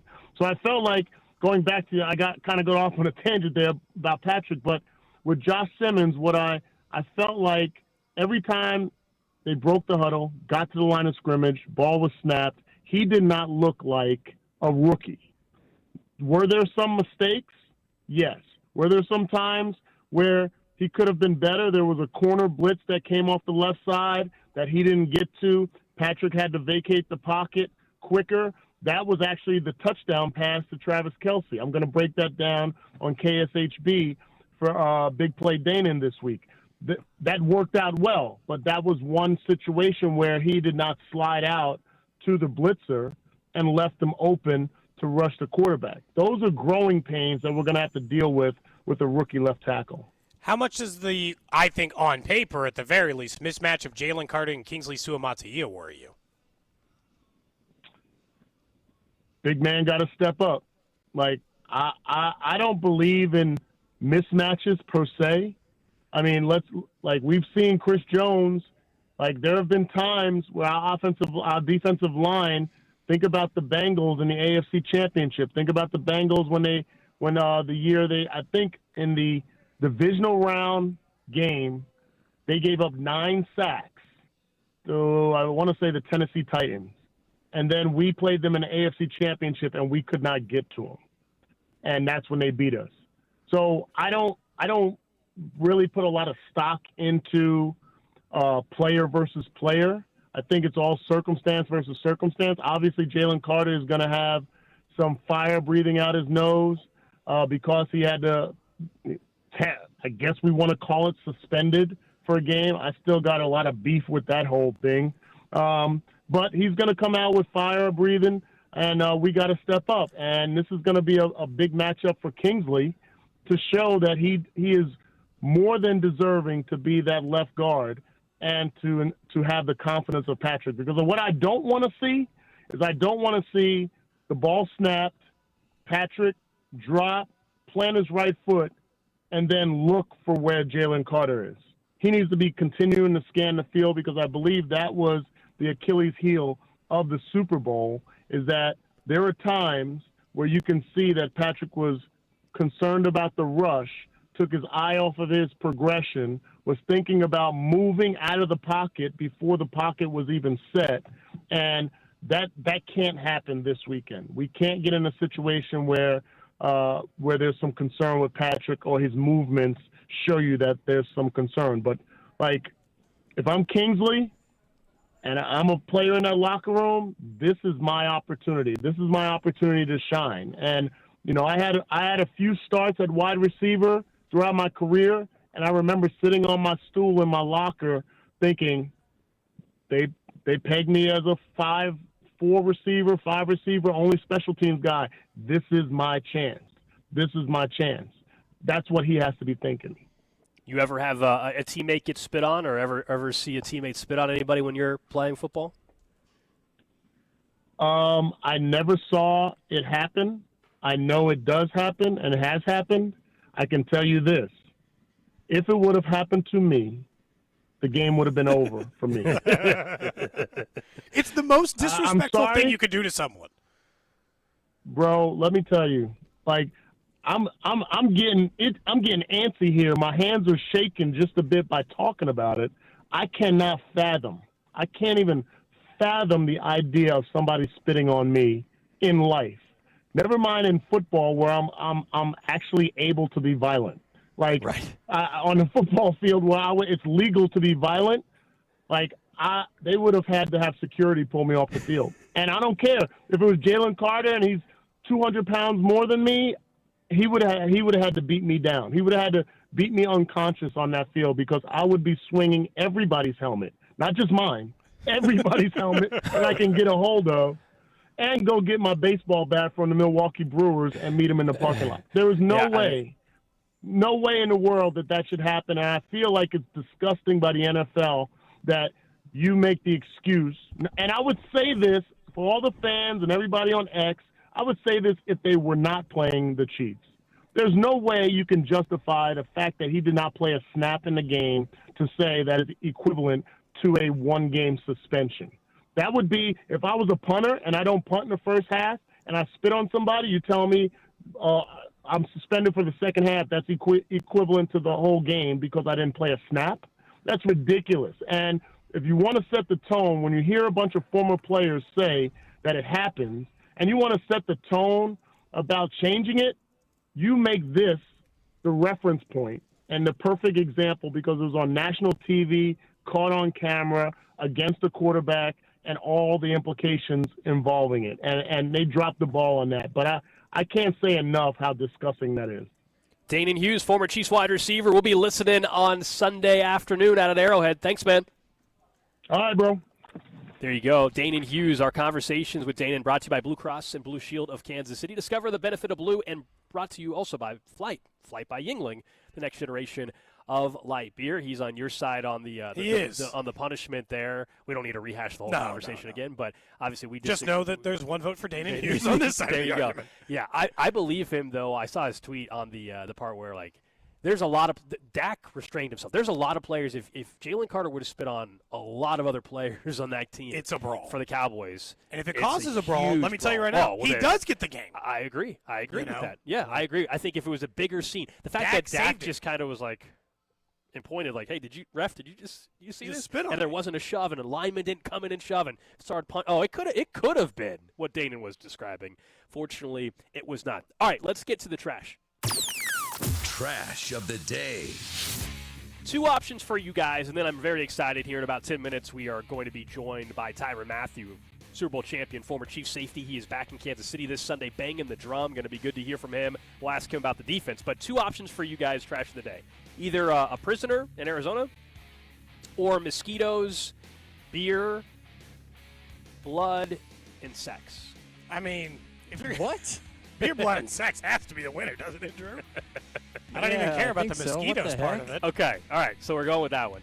There is a study. I don't know. Again, sometimes these studies, I'm like, where did someone initially have like the hypothesis about like, you know what? We want to figure out this is what happens with this. Okay. I don't know. Anyway, science, man. In the Netherlands, there was a study taking place trying to figure out mosquitoes' thirst for your bloods and like why are they more prone to maybe attack Cody than me or you or whatever it may be, right? Well, there's no single answer. Researchers in the Netherlands think they identified at least a couple influences that may increase your insect attractiveness. And it turns out that beer is one of those reasons. Ooh. So for 3 days, colleagues oversaw a pop-up laboratory inside shipping containers at this big music festival that takes place, I guess, every year outside of Amsterdam. They then asked recent concert goers to fill out a questionnaire about their diet, lifestyle, etc. 500 fans volunteered to not only answer the survey, but stick their arms into a custom-designed cage buzzing with mosquitoes. Okay, yeah, kind of looks like just like a clear plastic box you stick your arm into. Now, none of the participants were in any danger of covering their arms and getting bit or whatever. They had like some apparatus where they were not tiny enough for the insects could smell, but they couldn't actually. So they'd go to you, but they you couldn't not pierce actually get the skin. 1,000 mosquito bites. But basically, what happened with is they were drinking beer and all this, and they found that you are more likely to get stung if you had been drinking beer. And then it even went like a step further than that, because you're wondering where does everything come into play here? Well, overall, if you had sex recently, you are more likely to get stung. The results showed that people who drank beer and had sex the night before were about 1.35 times more likely to attract mosquitoes than sober, abstinent That's right. volunteers. That's right. So if the mosquitoes are just attacking the heck out of you, you either were drinking or you had sex the night before. That's plain and simple. Honestly, it's over now. It's if you get closed. I in fairness, wouldn't that be a great excuse for you sitting outside like, I'm getting all these bug bites. Sorry, guys. You know how it is. So gotta head back in. Too many bug bites. Like, I mean, it just seems now, like the study did not say if Do you think those people were lying about having sex the night before, though? Some of them had to, of course. I think they're like, hey, have you had sex in the last 48 hours? I'm like, yeah. Now, they were at a music festival and all this and drinking and camped out and stuff. So maybe some I will casual say drug use, perhaps. It did not say anything about getting stung by bees in your backyard. If that's related to they anything. didn't say if the Yellow Jackets are more attracted to you. Would you have done this survey? Now, they guarantee you weren't going to get stung. Would you have done, if you were at a concert, would you have done that? Yeah, probably. I don't know. What do I care? That is in the name of science. Yeah, that is the trash of the day. All right, we'll switch things up a little bit. Normally we'd take a break, but I believe we have Tyrann Mathieu actually on the line right now. We're excited to be joined by the Super Bowl champion, former Chief safety Tyrann Mathieu, who's going to be back in Kansas City this weekend, banging the drum at Arrowhead. Tyrann, I know as a player you saw that maybe during pregame time and time again. So what was that like for you? I guess, how does that work? You just get a phone call from someone with the Chiefs? How does that all play out?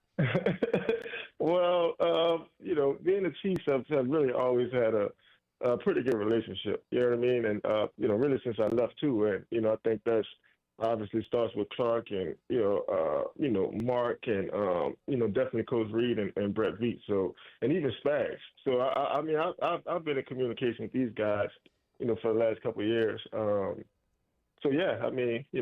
guess it's just, having some good relations and, I guess those guys miss me a little bit. They want to see my face, Yeah, I think. Well, I'll be honest, Tyrann. I think some fans missing you as well. We'll get into the performance from the team recently. I know you were part of the YouTube pregame show there as the Chiefs took on the Chargers in Brazil. But do you, now that you're retired? I think it's only been like a month, if I'm not mistaken. I know you were in camp, I think, briefly with the Saints. Even just thinking about the atmosphere Sunday, watching Week 1 of the season, like did you get the itch already a little bit? Yeah, man. Probably, definitely, man. Man, I love football. I love everything about it, and obviously, I probably was a big shocker to a lot of people that know me because most people that know me probably figured I'd play 18, 20 years. You know what I mean? But I just felt like it was the right time for me. And to be honest, man, like, I'm ready for my next challenge. I'm ready to see like what's out there for me that I can, really just challenge myself. I felt like football, I kind of maxed out, right? Like I accomplished everything. I played everywhere I wanted to play. You know what I mean? And it could be kind of hard finding that motivation. So I'm just really looking forward to that going forward. Just finding some new motivation and looking forward to a new challenge. Did you start looking back at, like we always ask Andy, like, hey, what did you think of this? He's like, I'll reflect on my career when I'm done with it. Did you spend a little bit of time remembering the time at Kansas City or thinking about your time in New Orleans and reflecting a little bit, I guess, on the career you had? Yeah, man. Really every day, man. And just being grateful, like just being so grateful, man. The way I came into the league and, obviously, coming up under Larry Fitzgerald and Patrick Peterson, I really felt like those two guys played, an important role for me as a youngster. They gave me something to look up to. They gave me something to believe in that was much bigger than myself. And, man, the coaches, too. Like, I think about my coaches and, Bruce Arians and Andy Reid and, Romeo Crennel and Steve Spagnuolo. Like I've literally been coached by some of the best coaches this game has to offer, and yeah, man, just looking back on that, the relationships, the guys I was able to play with, like, I was on the field with Patrick Mahomes and J.J. Watt, right? Like two of the greatest players of our time, right? And I just feel so blessed, man, and fortunate that I was able to have those experiences. We're talking to Tyrann Mathieu here on 96.5 The Fan. You mentioned, you're kind of ready for that next challenge. And I'm not just saying this because you're on the show with us right now. I tweeted it out when I was watching it. I thought you crushed it on the YouTube pregame show. Is that next challenge maybe for you? Are you wanting to get into broadcasting more? Well, I really wanted to kind of take the fall off and just kind of figure out, what's next for me. I think I know. I think most people that know me, they know. Like at some point, I'll be coaching, right? At some point. Sure. But I kind of want to give myself some time, to do that because obviously, man, like, leaving the game, playing 12 years in the NFL and then going right into coaching is probably an even more brutal schedule than it was when I was playing, right? And, I remember some nights texting, Dave Merritt and Spags, and, it's like 12:30 at night, and he's still at work, and I just, so I don't think I'm quite ready for that yet, but I think I'll get there, eventually. What level do you want to coach? NFL? Or are you interested in, like, college or high school? Or, is there a certain level you're interested in being in? To be honest, I'm not opposed to any of them, really. I think high school, I could probably be more of a benefit to kids, right? Trying to push them to the next level. But I know if I take a college or NFL job, just being able to relate to those kids and motivate them and, being able to speak their language, I think that too would probably, just be a good look, But, yeah, man, it doesn't matter to me. I just want to be, somewhere where, culture matters, the people matter, community matters. And so as long as I can kind of get that, I can deal with whatever football brings. Let's talk about the team on the field. We had played a clip earlier that Gronk was suggesting the idea that if the Chiefs lose to the Eagles, maybe they become more human. People know they can punch him in the mouth. I kind of likened it to, I felt like everyone took the Patriots serious, even during the 10-year run in which they weren't winning Super Bowls. What do you think the mindset is on the Chiefs right now from the other teams in the league? Not TV or radio people, from the other teams in the league right now, knowing their last two games were losing to the Chargers, but I think that lasting image of them losing badly to the Eagles in the Super Bowl. Yeah, I mean, the Chiefs have been on top for a while, right? And so, it's going to be a lot of people that kind of magnify, right, the bad things that happen to them and, they try to minimize the great things, right? And so I think the Chiefs I think they're in a great position because of the people that they have leading the team. And so, obviously Coach Reid and Spags and, Mahomes, right? Like, I think those guys, those guys don't want to lose 3 games in a row. I can tell you that right now. And so, they're turning over every rock, right? Like, they're going to figure this thing out. And that's one thing I always respected with, my time in Kansas City, right? Because if you can look back, we never really started off that hot, right? Like, we always kind of built ourselves into that as the season went on. So, But yeah, I think the Chiefs are all right, man. Like, I'm not panicking. I know a lot of people. I've been hearing a lot of different things. I thought that was a bad take, by Gronk, right? Yeah. Because the Chiefs have been physical. They have been a physical team. They have been a great defense, right? Like, they've made those plays in those critical moments. And so, yeah, man, you just get a bad stretch every now and then, right? But I'd never bet against Patrick or Coach Reed or any of those guys. We're talking to Tyrann Mathieu here on Cody and Gold. You mentioned where this defense in the past, has built itself up as the season goes, and it looks like that obviously is hopefully going to be the case for Spags. But what did you see as you're watching the game? Is there something that's easier to correct than otherwise? I mean, from a non-player perspective, it seemed like maybe communication and guys were just running into each other. That seems more correctable to me, the non-player, versus maybe some other issues if you think there's any personnel changes down the road. But what did you see specifically from the defense that you think is pretty correctable almost right away for this game on Sunday? Yeah, I mean, listen, man, it's like do your job, right? And, every game's a big game in Chiefs Kingdom, right? Like, and we all want to make those spectacular plays, and right? But you have to just find a way to do that within a defense, And, if you look back to the game, against the Chargers, right? It wasn't that it was a bad defensive call. Maybe this guy got out of the gap, right? Like, maybe this guy didn't contain on a particular rep that he was supposed to. And so I think with Coach Spags and Coach Reed, like they'll figure that part out. They'll get guys back to just doing your job. And that's all defense is, right? Do your job, right, and make the plays that come to you. But don't try to go outside of that and create like your own, because then you end up hurting the team. So, but I see those guys fixing that, man. Week one is always like, people want to just kind of like sink the whole season, right? Because of one game. And, those guys got 16, 17 more games to really figure it out. But, yeah, man, just do your job. Just do your job, stay in your gap, especially when the game's on the line. From an outsider's perspective, Tyrann, what's the, is there a fine line? What's the difference between how we should view when guys get after each other, right? I liked that Drew Tranquill was telling Chris Jones, you missed your assignment. But obviously there's times where that leads to infighting between it, and it's not productive. How can you tell from the outside when telling someone that they're not doing their job right is productive, even if it looks like you're being combative about it, versus it really is these two people don't get along and it's a problem? Yeah, I mean, listen, man, like you're going to go through that, right?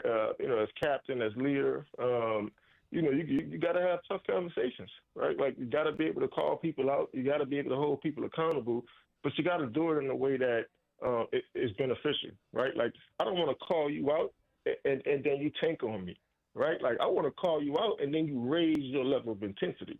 You raise your enthusiasm. And so I think it's just those guys kind of just figuring that part out. I think Drew's a great player, right? I think he's a good leader, right? Like, he clearly is one of those guys that, leaves it all out on the field. So I think him having, something to say is not odd, right? Because he's one of those guys that's, really putting it on the line, each and every play. But you just got to find that fair balance, man. And then you got to know who you're dealing with, right? Like, some guys may be more performative than others when, you're kind of approaching them or, interacting with them. What do you think this last week has been like? You mentioned the coaches are obviously gonna turn over every single stone. But what you've been in that locker room, you've been at those practices and that facility. What do you think the mentality and just everything is like from the coaches to individual players after what happened last week? Yeah, I mean, listen, man, nobody's smiling, right? Like everything's serious. I think the intensity, probably is to the roof, right? Like, everything matters, right? And that's the thing about playing sports, man. Like, we don't get to pick what details matter. They all matter, right? And so it's just about getting your guys to buy into that and believe in that. And it's always hard too. Like, we can't like understate that, right? Like, it's hard going to the Super Bowl, right? Like, and just like having that letdown, right? And then guys coming back, like, probably going to still have some residue from that game, man. But man, you just got to keep chipping away, each and every day. Just keep chipping away at it. Tyrann, I know we mentioned at the beginning of the interview you're banging the drum for the Chiefs come Sunday. If they need you at halftime, you still willing to put on a uniform, or what's up? Yeah, man, I definitely can can definitely go out there and maybe play like a little 2-minute drill or third. Definitely could play third down for sure. There you go, third down. Yeah, just get a couple of snaps, and you don't want to be running all. Just put me in the game when they're throwing the ball. yeah, I'm sure you'd love that. You got the family coming in for this and everything? Yeah, man. Yeah, it's gonna be a big deal, man. Obviously, my kids are excited, right? Like we're all excited to be back in Arrowhead and be back in front of fans, man. Like I tell people, bro, like I've been blessed, man. I played at LSU, I played at Tiger Stadium, right? Like I played in the Superdome, right? Like, but man, it's nothing quite like Arrowhead, and so it's gonna be fun to be back home and just see everybody, right? Like, and hopefully, man, like I can kind of inspire those guys. Hopefully, I can give those guys some enthusiasm, some extra juice, before this game, because it is a big game. I think we definitely need to win this game to really, show people that, hey, we had a few hiccups, but, like we're okay. We're still the Chiefs. Tyrann Mathieu, always great to talk to you, man. Congrats on the honor coming up on Sunday, and I know you'll get everybody fired up at Arrowhead. Yeah, thank you. I appreciate it, fellas. There you go. That's Tyrann Mathieu, Super Bowl champion, former Chiefs safety, joining us here on 96.5 The Fan. Up next, we'll get into the Chiefs Red half hour. We'll react a little bit to what he had to say about maybe the mindset of a player and some of the things defensively as well, as we continue broadcasting live from Rallyhouse here at Barry Woods Crossing. What's up, Chiefs Kingdom? It's Creed Humphrey. You're listening to Cody and Gold, weekdays 10 to 2 on your home for Chiefs football, 96.5 The Fan. Brought to you by Heartland Men's Health, the leader in men's sexual health. Thousands of men have been successfully treated for low T, ED, and more, all with discretion and compassion. Make your appointment at heartlandmenshealth.com. Danan Hughes here. I've seen a lot of stat lines in my playing days, but these numbers, they caught my attention. Flight by Yingling, 2.6 carbs, 95 calories, and all the crisp, refreshing flavor you want in a light beer. It's brewed by the oldest brewery in America, so you know it's got some serious history behind it. If you're into stats and taste, you're going to love this beer. Flight by Yingling, the next generation of light beer and the official beer of Danan Hughes. DG Yingling & Son, Pottsville, Pennsylvania. What's up, guys? It's Drew. Well, the neighbors were indeed making noise last night. They must have heard what I was talking about yesterday. If you're like, what the heck is Drew talking about? I'm talking about Blue Chew, a small chew for a big difference. It really is that good. You'll have flashbacks to your glory days, and date nights just got longer and better for everyone because showing up matters during life's most exciting moments, just like the players that we love to watch play on Saturday and Sunday across all different sports. Be ready to perform when it matters most. Blue Chew provides access to chewable tablets that help you feel and perform at your best. Stronger, harder, longer lasting, like someone gave your downstairs a pep talk and a gym membership. It's not just about performance either, guys. Give her group chat something to talk about. Nothing makes you more of a legend than a little Blue Chew. Discover your options at BlueChew.com. You can get your first month free when you use our promo code KFNZ. At checkout, you discover $5 for shipping. That's BlueChew.com to get your first month free. Then you'll be ready to chew it and do it. Cody and Gold are broadcasting live from Community America Credit Union's Red Friday Tailgate in KC Mo, off 29 and 152 in the Tiffany Springs Market Center. Meet the Chiefs cheerleaders and KC Wolf. Grab Chiefs gear and win tickets to Sunday's game against the Eagles. Only this Friday, only at Community America Credit Union. Looking for the best Chiefs gear in town? Look no further than Rallyhouse. Join Cody and Gold Thursday from 10 to 2 as they broadcast live from the Rallyhouse at Barry Woods Crossing. Shop the most outrageous selection of Chiefs merch and get entered to win a Rallyhouse gift card. Details at 965thefan.com. What we've been doing is pulling one of the people that sells a car every month and giving them a prize. Give Me the VIN is giving away $25,000 in cash every month. David Ling sold your car last night. I sold a 2020 RX 350. Yep. Yeah. Open that check up and tell me what it says. $25,000. $25,000. Give me that. David Ling of Claremont, California is the latest winner in GimmeTheVin.com's big cash giveaway. $25,000. What am I getting for being here? No purchase necessary. For official rules, go to GimmeTheVin.com. Sell us your car. Around here, we've got each other's backs. When it comes to health insurance, we want that same kind of support. Blue Cross and Blue Shield of Kansas City gets that. They're from around here, too. Backed by the national strength of the Cross and Shield, they help you make confident choices, no matter where you are. Blue Cross and Blue Shield of Kansas City. From here, for wherever you are. That's the benefit of blue. This is Jeff for Heartland Men's Health, where we've successfully treated thousands of men for low testosterone and helped them feel like their old selves again. Please take a moment and listen to how we help this patient. Hi, my name is John, and I've been on ED and testosterone treatment at Heartland Men's Health for the past 15 months. I could tell, I was starting to go downhill, and my wife kept telling me, well, you need to go to a clinic that'll specialize in that. And that's what eventually led me into the men's clinic here. Treatment, in my opinion, is a miracle. I was able to perform to an elevated position that, quite honestly, I never thought I'd see again. For my fellow men out there, if you're feeling that you're not up to par, I encourage you, contact Heartland Men's Health, and you will see a dramatic difference. Thank you. It's true. Your initial appointment includes blood work and a medical consult. And if you start on testosterone the day of your appointment, your visit is free. Call 844-447-6600 or go to heartlandmenshealth.com. That leaf pile is 100 feet tall. Your dad can't handle this. Not without the right equipment. Yard work piling up? Gear up for fall with John Deere. Get $750 off select mowers, $2,000 off select Gator UVs, and $3,000 off select compact tractors. Did I hear your dad got a John Deere? Yep, bad day to be a leaf pile.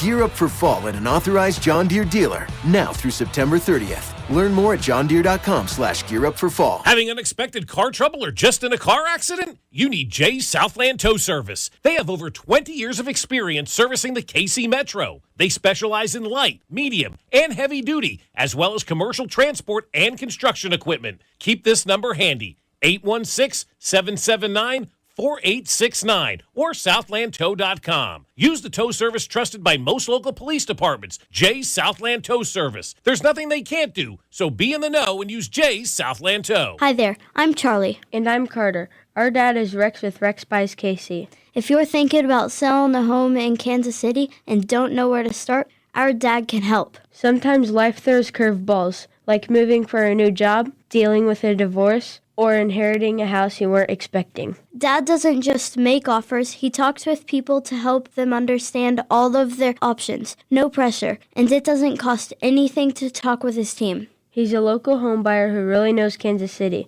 If selling to him is the right choice, he'll give you a fair cash offer, and you can close on your timeline even in as little as 7 days. He buys homes in any condition. No need for repairs, no fees, no surprises. Just an honest, easy process so you feel good about your decision. Want to talk to him? Call 816-330-6000 or go to rexbuyskc.com. Rex Buys KC, helping people make smart choices one home at a time. Spreadsheets, clunky software, 100 different logins just to run your business? Ah. There's a better way. Odoo. One simple, connected platform that handles sales, inventory, accounting, and more, so you can focus on growing, not juggling. Make the switch today at odoo.com. That's ODOO.com. If you're 55 or older and into that whole saving money thing, T-Mobile has an exclusive phone and internet bundle just for you. Right now, get 2 unlimited phone lines plus 5G home internet for just $30 each per month with AutoPay, plus taxes and fees. And with 5G home internet, setup is easy with just one cord and no technician needed, which is great if you're also into that whole keeping it simple thing. Switch now and experience the best mobile network in the U.S. Visit your local store to start saving. T-Mobile, it's better over here. Based on analysis by Ookla Speed Test Intelligence data Q4 2024 to Q1 2025. Ookla trademarks used under license. Unlimited on our network. Customers on voice plan may notice speeds lower than other customers and further reduction if using more than 50 gigs a month due to data prioritization. Video streams and SD on this plan. Home internet pricing after $20 in monthly bill credit plus $5 per line without autopay. Debit or bank account required. See 5G device coverage and access details at T-Mobile.com. When you've got real work to do, Metal Supermarkets will help you get it done fast. With a huge variety of metals in stock, we can help no matter what job comes your way. And we cut to size. Because just like taxes and BS, we think metal is better when cut. Metal Supermarkets, the convenient stores for metal. Find a store or shop online at metalsupermarkets.com. Now that I'm a dad, I can't stop thinking about what would happen to my kids if something happened to me, like losing the house or not affording college. Yeah, that used to keep me up at night too. It's why I finally got life insurance from Ethos. It's 100% online. No medical exams, just a few health questions. I got $2 million in coverage for around $2 a day. I never realized it was that simple. Get your free quote at ethos.com/game. That's ethos.com/game. Rates may vary. Build monthly. Sample rate 10-year term life policy for a 35-year-old healthy non-smoking male. This sports report is brought to you by Bet365. This hour's sports report is brought to you by Bet365. Bet365 is officially live in the Sunflower State. Right now, new Bet365 customers bet $5 and get $150 in bonus bets, win or lose. Download the app today and see why it's never ordinary at Bet365. Gambling problem? Call 1-800-GAMBLER. 21 plus in partnership with Kansas Star Casino. You're listening to 96.5 The Fan from the Mission Plumbing, Heating, and Cooling Studios. Welcome in to the Chiefs Red Half Hour. Every day at 11:30 with Cody and Gold on your new home for Chiefs football. 96.5 The Fan. Red Half Hour brought to you by All Weather Decks, Kansas City's most respected deck builder. Check them out at allweatherdecks.net. I know we're going to react to some of the stuff Tyrann Mathieu said about this year's team. I couldn't help but notice that an exact sentence, unprompted, that Tyrann Mathieu said, Drew, I'm pointing this out to you specifically, I know what you're which gonna say. was, I've played at LSU, and there's nothing like Arrowhead. He played at the Swamp. He played at the Swamp. No, that's Florida. What's it? It's Death Valley. Death Valley. He didn't even played call at it one Death of the Valley. most. He played at one of the most premier college football atmospheres, and that man said there's nothing like Arrowhead. He was saying that because he's on. Closed, hang on a second. He was saying that because he's on 96.5 The Fan in Kansas City. So you think? Wow, I don't think you're claiming he was pandering. I don't think that's fair at all. I think there was some partial pandering there. I don't think so. I think he knows that an NFL atmosphere like Arrowhead is good, if not better, than any college atmosphere. They don't need to do whiteouts. I don't think LSU does. LSU doesn't do that stuff. All they got is 95,000 rocking with and it's the a band. pretty good the band atmosphere. plays. They didn't have to do anything. The band's going. The Go Tigers. I just this year want you to go to a Chiefs game. I want you to at least experience. I gotta it. find somebody. So it is an informed opinion, not just an opinion. You know, like that's it. Like an informed opinion. It's okay for you to have one. I need to get tickets. I just want it to have some knowledge behind it. I need to get tickets. We can get you. Or if the company, yeah. Well, whatever. I need to get my hand on tickets. Okay. And then I will go. At some point this year, I prefer it be an afternoon game. I don't want it to be a late night game. I'm not trying to get back at 1 in the morning. Now we're getting picky. It has to be 72 and sunny. It has to be at noon. It has to be. No, it doesn't have to be at tickets to a game. 75. But you don't have any kids. You just go to a game. If you end up getting tickets, if somebody offers you tickets even Sunday at 9 a.m., go to the game. He wants to watch his Bengals lose to the Jags on Sunday. Okay, all right. That's what I heard him say. Are they both at 325 tomorrow? You guys should bet them then for your thing at minus 3.5. Then if you think I'm thinking about it. You can go ahead and take the Bengals. We need to go 0-5, and I'm thinking about taking the Bengals to cover the 3.5, as in the Jags will cover the 3.5. Good luck. I don't know, man. That run defense is for real, based on the way Travis Etienne started. That'll have been that'll have been 2 weeks in a row. You guys have picked the Bengals. It would be if we and you guys were wrong one in of our week one one. Of our 5 picks. You might be we'll wrong be doing in week that 2 later if you do on. that. Yeah, later on. Trying to be wrong in week 2. I appreciate Tyrann Mathieu. Yeah, I appreciate Tyrann Mathieu calling to the show. It's always good to talk to him and his passion for Kansas City and obviously the team. He is going to be banging the drum on Sunday. It was interesting. We asked him about what went wrong, and then also I think you asked him about just the on-field disagreements, if you will, argument, holding players accountable with Chris Jones and Drew Tranquill, and we've had 3 players we've talked to this week, or former players, two former players we've talked to this week, and everybody kind of says the same thing. You're holding each other accountable, and this is normal. This is normal. This is expected. Yeah, I think that stuff from Gronk was so wrong on acting like that's a sign that things are falling apart. I think Chris Jones owned it. Tyrann Mathieu pretty much, he didn't say Chris Jones' name, but multiple times he said, hey, you got to do your job and be disciplined and gap sound and all like that. It wasn't just Chris Jones, but that he brought up the 3rd down play, or breaking contain, like that was a play that you can't worry about making a play, getting a sack or something like that. You have to go out and do your job, and it'll help the entire defense. It sounds so simple. I really think that's why you asked me, like, why do I think things could be better on Sunday? There's a lot of reasons, but also I think some of it is fairly easy to clean up. Not all of it. Some of it is in the guys communication, not communicating, not in physical ability. Yeah, some of that. Like for starters, can we at least everybody do their job, be in the right spots? I did like though that Tyrann Mathieu pointed out the last 2 years lulled us into this weird confidence that the defense is going to be good 17 games a year, which was not their reputation years and years and years before that. Tyrann Mathieu said that unprompted. He said,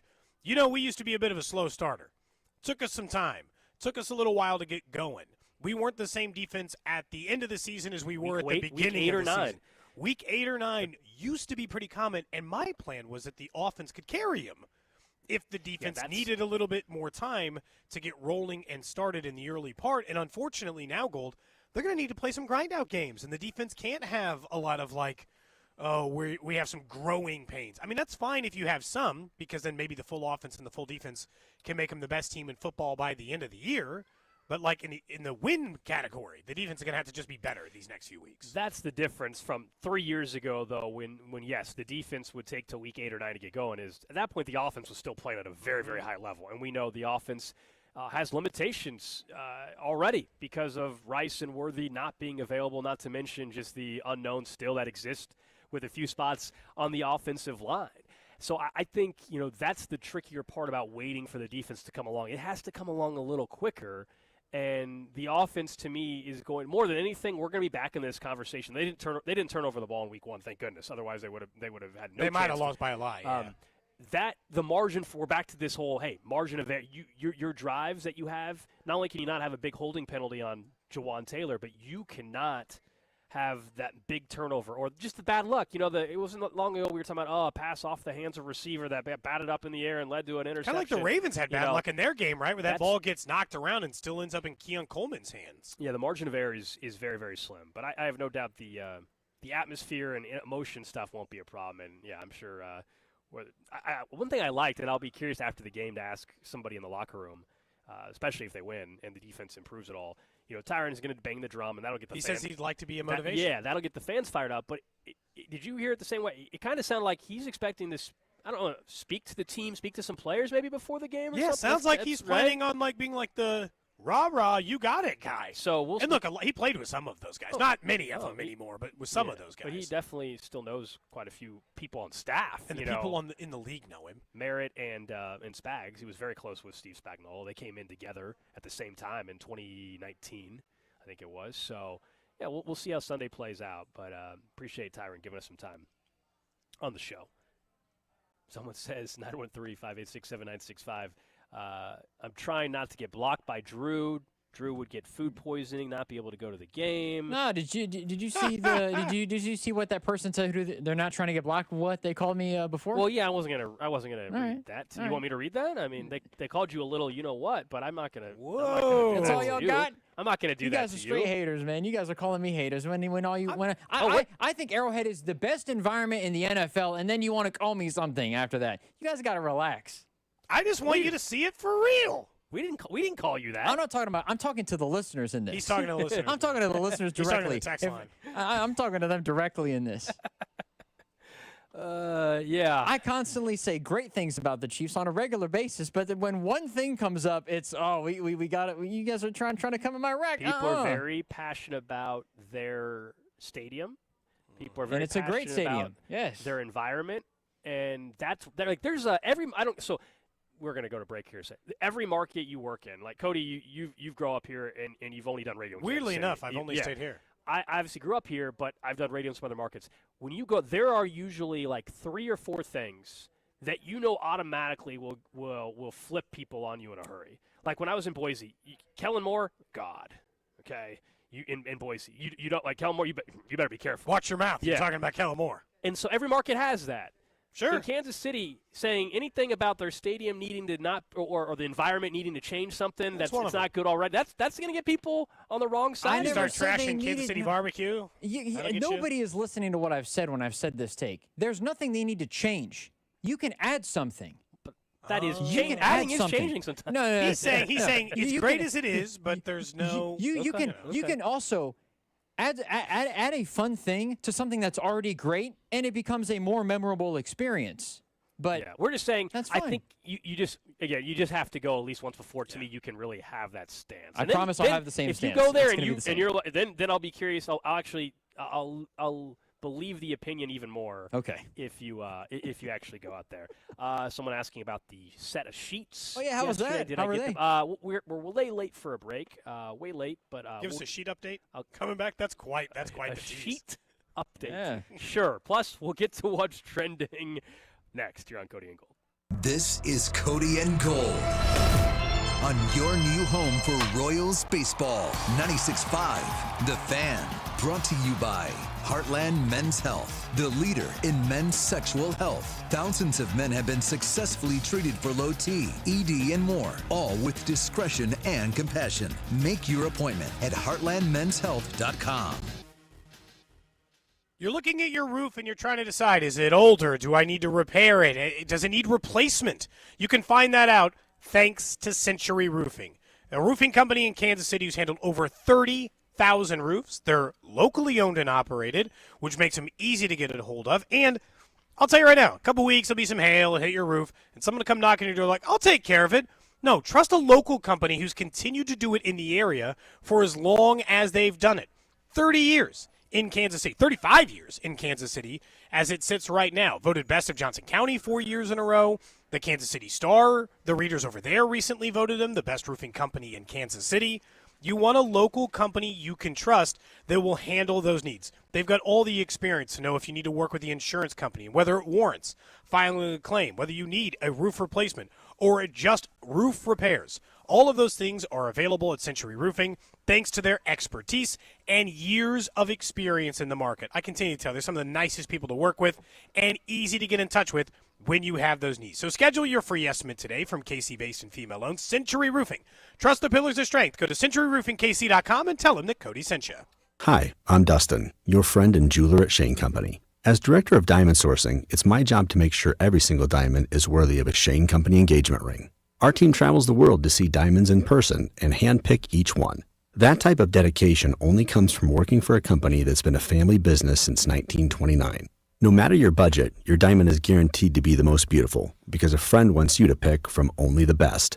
Drop by your store or shaneco.com and see for yourself. Shane Company, your friend and jeweler. The wait is finally over. Football season is here, and FanDuel is getting you ready for kickoff with an offer that you don't want to miss.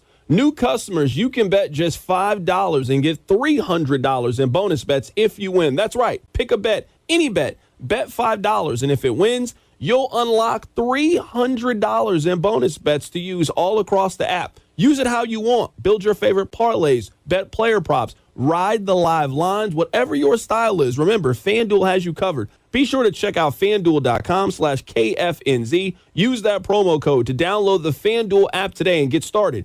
FanDuel is an official sportsbook partner of 96.5 The Fan. 21 and present in Kansas. First online real money wager only. $5 first deposit required. Bonus issue is non-withdrawable bonus bets which expire 7 days after restrictions apply. See terms at sportsbook.fanduel.com. FanDuel is offering online sports wagering in Kansas under agreement with Kansas Star Casino, LLC. Gambling problem? Can help is your best bet. Call 1-800-522-4700. Visit ksgamblinghelp.com. If you're 55 or older and into that whole saving money thing, T-Mobile has an exclusive phone and internet bundle just for you. Right now, get 2 unlimited phone lines plus 5G home internet for just $30 each per month with autopay, plus taxes and fees. And with 5G home internet, setup is easy with just 1 cord and no technician needed, which is great if you're also into that whole keeping it simple thing. Switch now and experience the best mobile network in the U.S. Visit your local store to start saving. T-Mobile, it's better over here. Based on analysis by Ookla Speed Test Intelligence data Q4 2024 to Q1 2025, Ookla trademarks used under license. Unlimited on our network. Customers on voice plan may notice speeds lower than other customers and further reduction if using more than 50 gigs a month due to data prioritization. Video streams and SD on this plan. Home internet pricing after $20 in monthly bill credit plus $5 per line without autopay. Debit or bank account required. See 5G device coverage and access details at T-Mobile.com.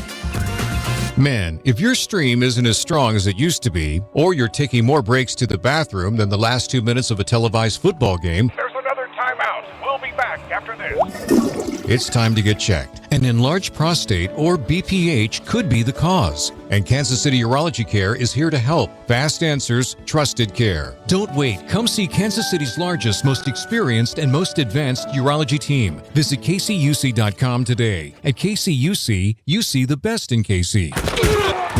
Every big play starts with a first down, and every financial future starts with the right partner. Main Street Credit Union is not-for-profit and member-owned, which means we invest in you with guidance that's clear, tools that make sense, and people who actually listen. We're here to help you move the chains. Whatever your next move is, auto loan, savings goal, or paying off debt, let's make it one play at a time. Visit mainstreetcu.org to get started.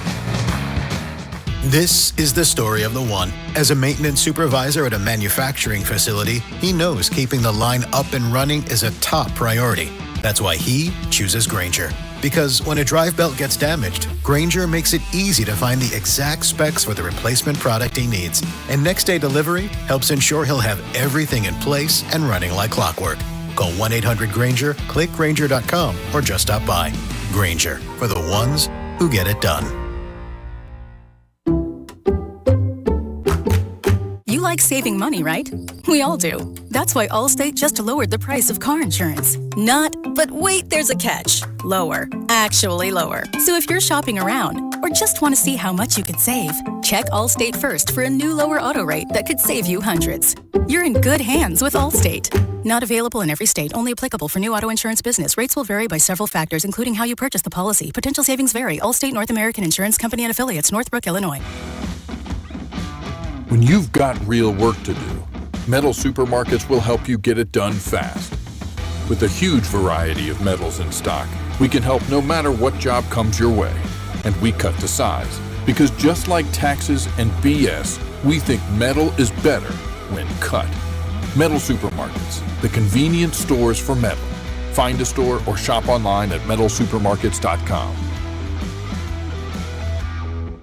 Now that I'm a dad, I can't stop thinking about what would happen to my kids if something happened to me, like losing the house or not affording college. Yeah, that used to keep me up at night too. It's why I finally got life insurance from Ethos. It's 100% online. No medical exams, just a few health questions. I got $2 million in coverage for around $2 a day. I never realized it was that simple. Get your free quote at ethos.com/game. That's ethos.com/game. Rates may vary. Build monthly. Sample rate 10-year term life policy for a 35-year-old healthy non-smoking male. Chiefs quarterback Patrick Mahomes joins CDOT every Tuesday at 3:15 during the season for an exclusive one-on-one interview right here on your home for Chiefs football. 96.5 The Fan, KFNC FM and AM, HD1 and HD2 Kansas City, an Odyssey sports station. What's trending? Number one on what's trending, well, the Royals got a much-needed win last night, one you have to have, and they probably still got to get on a little bit of a 5-game winning streak, if we're being honest with ourselves at this point in time, but they got it done yesterday. They're trying for the split of the series tonight. It is a 6:15 first pitch here on 96.5 The Fan. Vern's On Deck show is at 5 o'clock. It'll be Stephen Kolek making the start. He obviously has been very good since coming over, being acquired. Not too bad at all. They will go up against Gavin Williams. He's been really good this year. The game also is on national TV tonight on Big Fox. Oh, Big Fox. Okay. Competing with Thursday Night Football. Yeah, and starting late. That's why the game is at 6:10 versus the games they started at 5:40 earlier in this series. Obviously, I hope the Royals go on to win 10 games in a row. 100 RBI for Vinny last night.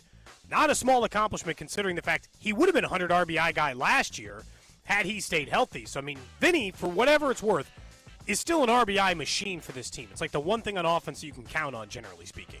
Next up on What's Trending, Gold to mention it, Thursday Night Football tonight, Commanders at Packers, battle of two 1-0 teams. Obviously, two 1-0 teams who do not have too much difficulty winning their first matchup. So it'll be Jaden Daniels and Jordan Love dueling it out tonight over on Thursday Night Football or on Amazon. I'm excited right? for this Amazon one. Prime. Yeah, of course. Yeah, Amazon I usually Prime. hate Thursday Night Football. I skip a lot of Thursday Night Football. Yeah, Al Michaels, Kirk Herbstreit on the national broadcast there. And we all know how good the Packers looked in Week 1. The Commanders didn't look great against the Giants, but they got it done. And so let's see if Commanders can hang with Green Bay tonight. I personally think they can, but we'll see. I'm definitely interested to look at Jane Daniels against that defensive front that was so dominant against the Lions just less than a week ago. Maybe in class like 5 minutes early, so make sure I'm on the couch for. I forgot you have. So you're okay. You went from hating on Thursday Night Football to now you're thinking about canceling or ending I said class 5 early. minutes. 5 minutes early. Just so you can get I'll home tell you right early. now, if there's like 7 minutes left of class and we finish the lesson, what am I going to do? Start something up new? Just get out of here. Just get the hell out. I am It's not surprised. high school. Just get out of here. I thought Cody was going to be a stickler. Like, no. You got to sit here all in awkward silence for another 5 minutes. No. Or here, listen to my catalog of songs. You know what? We are doing editing. Should I show them a full edit of Pass Quintino? Are you going to give them the advice that you gave us yesterday? Wait, what have I said? Oh, Cody wait. gave us YouTube advice. And what happens if you delete it? Nah, and they then, don't have to worry and about then that. that ended up getting us into a sheet conversation. Well, in a couple of different ways. Elsewhere on what's trending, Brock Purdy, 49ers quarterback, out 2 to 5 weeks with a turf toe variant, also dealing with a shoulder injury. They're already without George Kittle, who's on the IR, so it's going to be Mac Jones, the starting quarterback, on Sunday against the New Orleans Saints. The 49ers are still like 3-point favorites, but Spencer Rattler, Mac Jones, That's what disgusting. a game. That is gross. But for what it's worth, I believe in Kyle Shanahan so much. Yeah. I actually think Mac Jones will look okay. I didn't say he'll look like a superstar. I actually think he'll look all right. For what it's worth, because of what I think Kyle Shanahan is as a coach, especially with quarterbacks. Next up on What Trending, the NFL officially announced they're looking into the allegations made against Tyreek Hill in a court filing a couple of days ago. That's where his ex-wife had accused him of multiple incidents of domestic violence against him during the course of against her during the course of their relationship. The NFL obviously takes these allegations seriously, but you and I both know, Gold. Looking into them means they still won't do anything on the punishment end until there is legal stuff. So them looking into them is just, we'll do our research for when this eventually settles in court. I wouldn't be surprised to find out he misses games next year, that he's suspended for a portion. I don't know what to make. If he We've settles gone out of through court. this so many times with allegations around him and others, but also like, what does the NFL decide to do? What are they able to find? It's tough.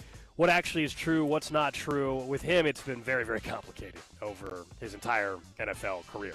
That is what's trending here on Cody and Gold. Don't forget our lunch partner, our friends over at Jefferson's. They've got their happy hour. It's going to save you some money. 7 days a week, enjoy half off appetizers, half off your bar tab at Jefferson's Lenexa and Jefferson's North Kansas City. Not to mention Mondays, all-day happy hour. They have those same great deals during reverse happy hour, 7 days a week. Jefferson's wings, burgers, oysters, and how about today? How about we give you a $50 gift card? Caller number 9. How about that? Had to think about that for a second. You just couldn't decide which one. That's like a classic radio. Caller 9. Well, I was gonna make Drew work and say 96, but that'd be mean. So I said I'd have caller to cycle 9. it like 5 times or 10 times. Just keep hanging up on people, Drew. 913-586-7965. Caller number 9 will get a $50 gift card to Jefferson. You can go check out some of those wings yourself. May I recommend the the mango habanero? That is your favorite. Ooh, it is. I like sweet and spicy. Give me a little honey barbecue. Good man. combo. Honey barbecue, and I'm happy. That's fine too. I've had those. They're also very good.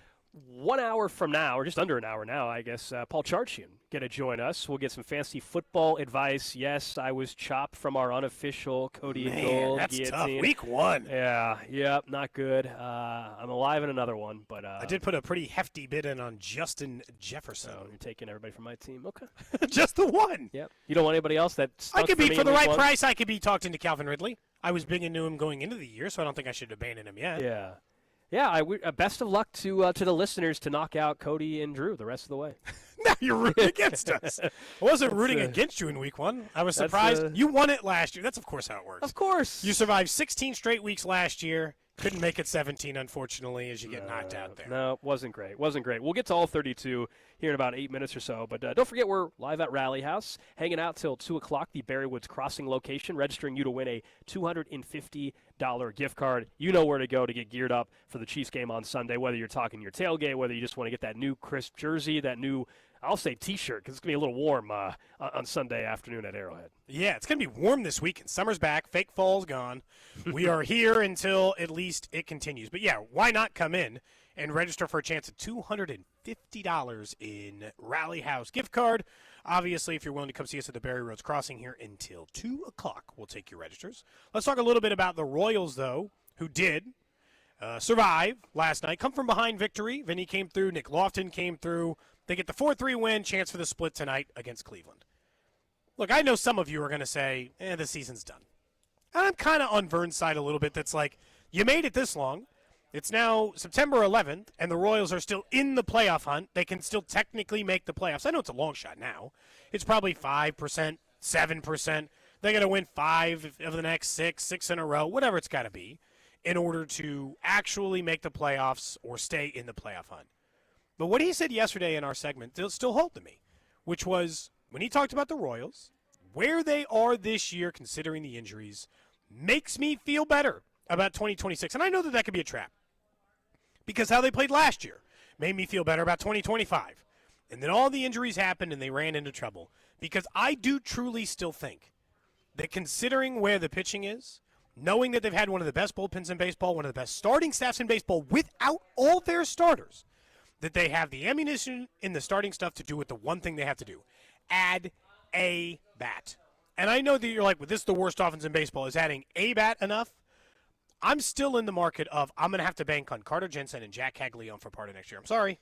It's part of reality of where they're going to be in 2026. But knowing that they can overcome the starter stuff cold, I feel pretty good about next year.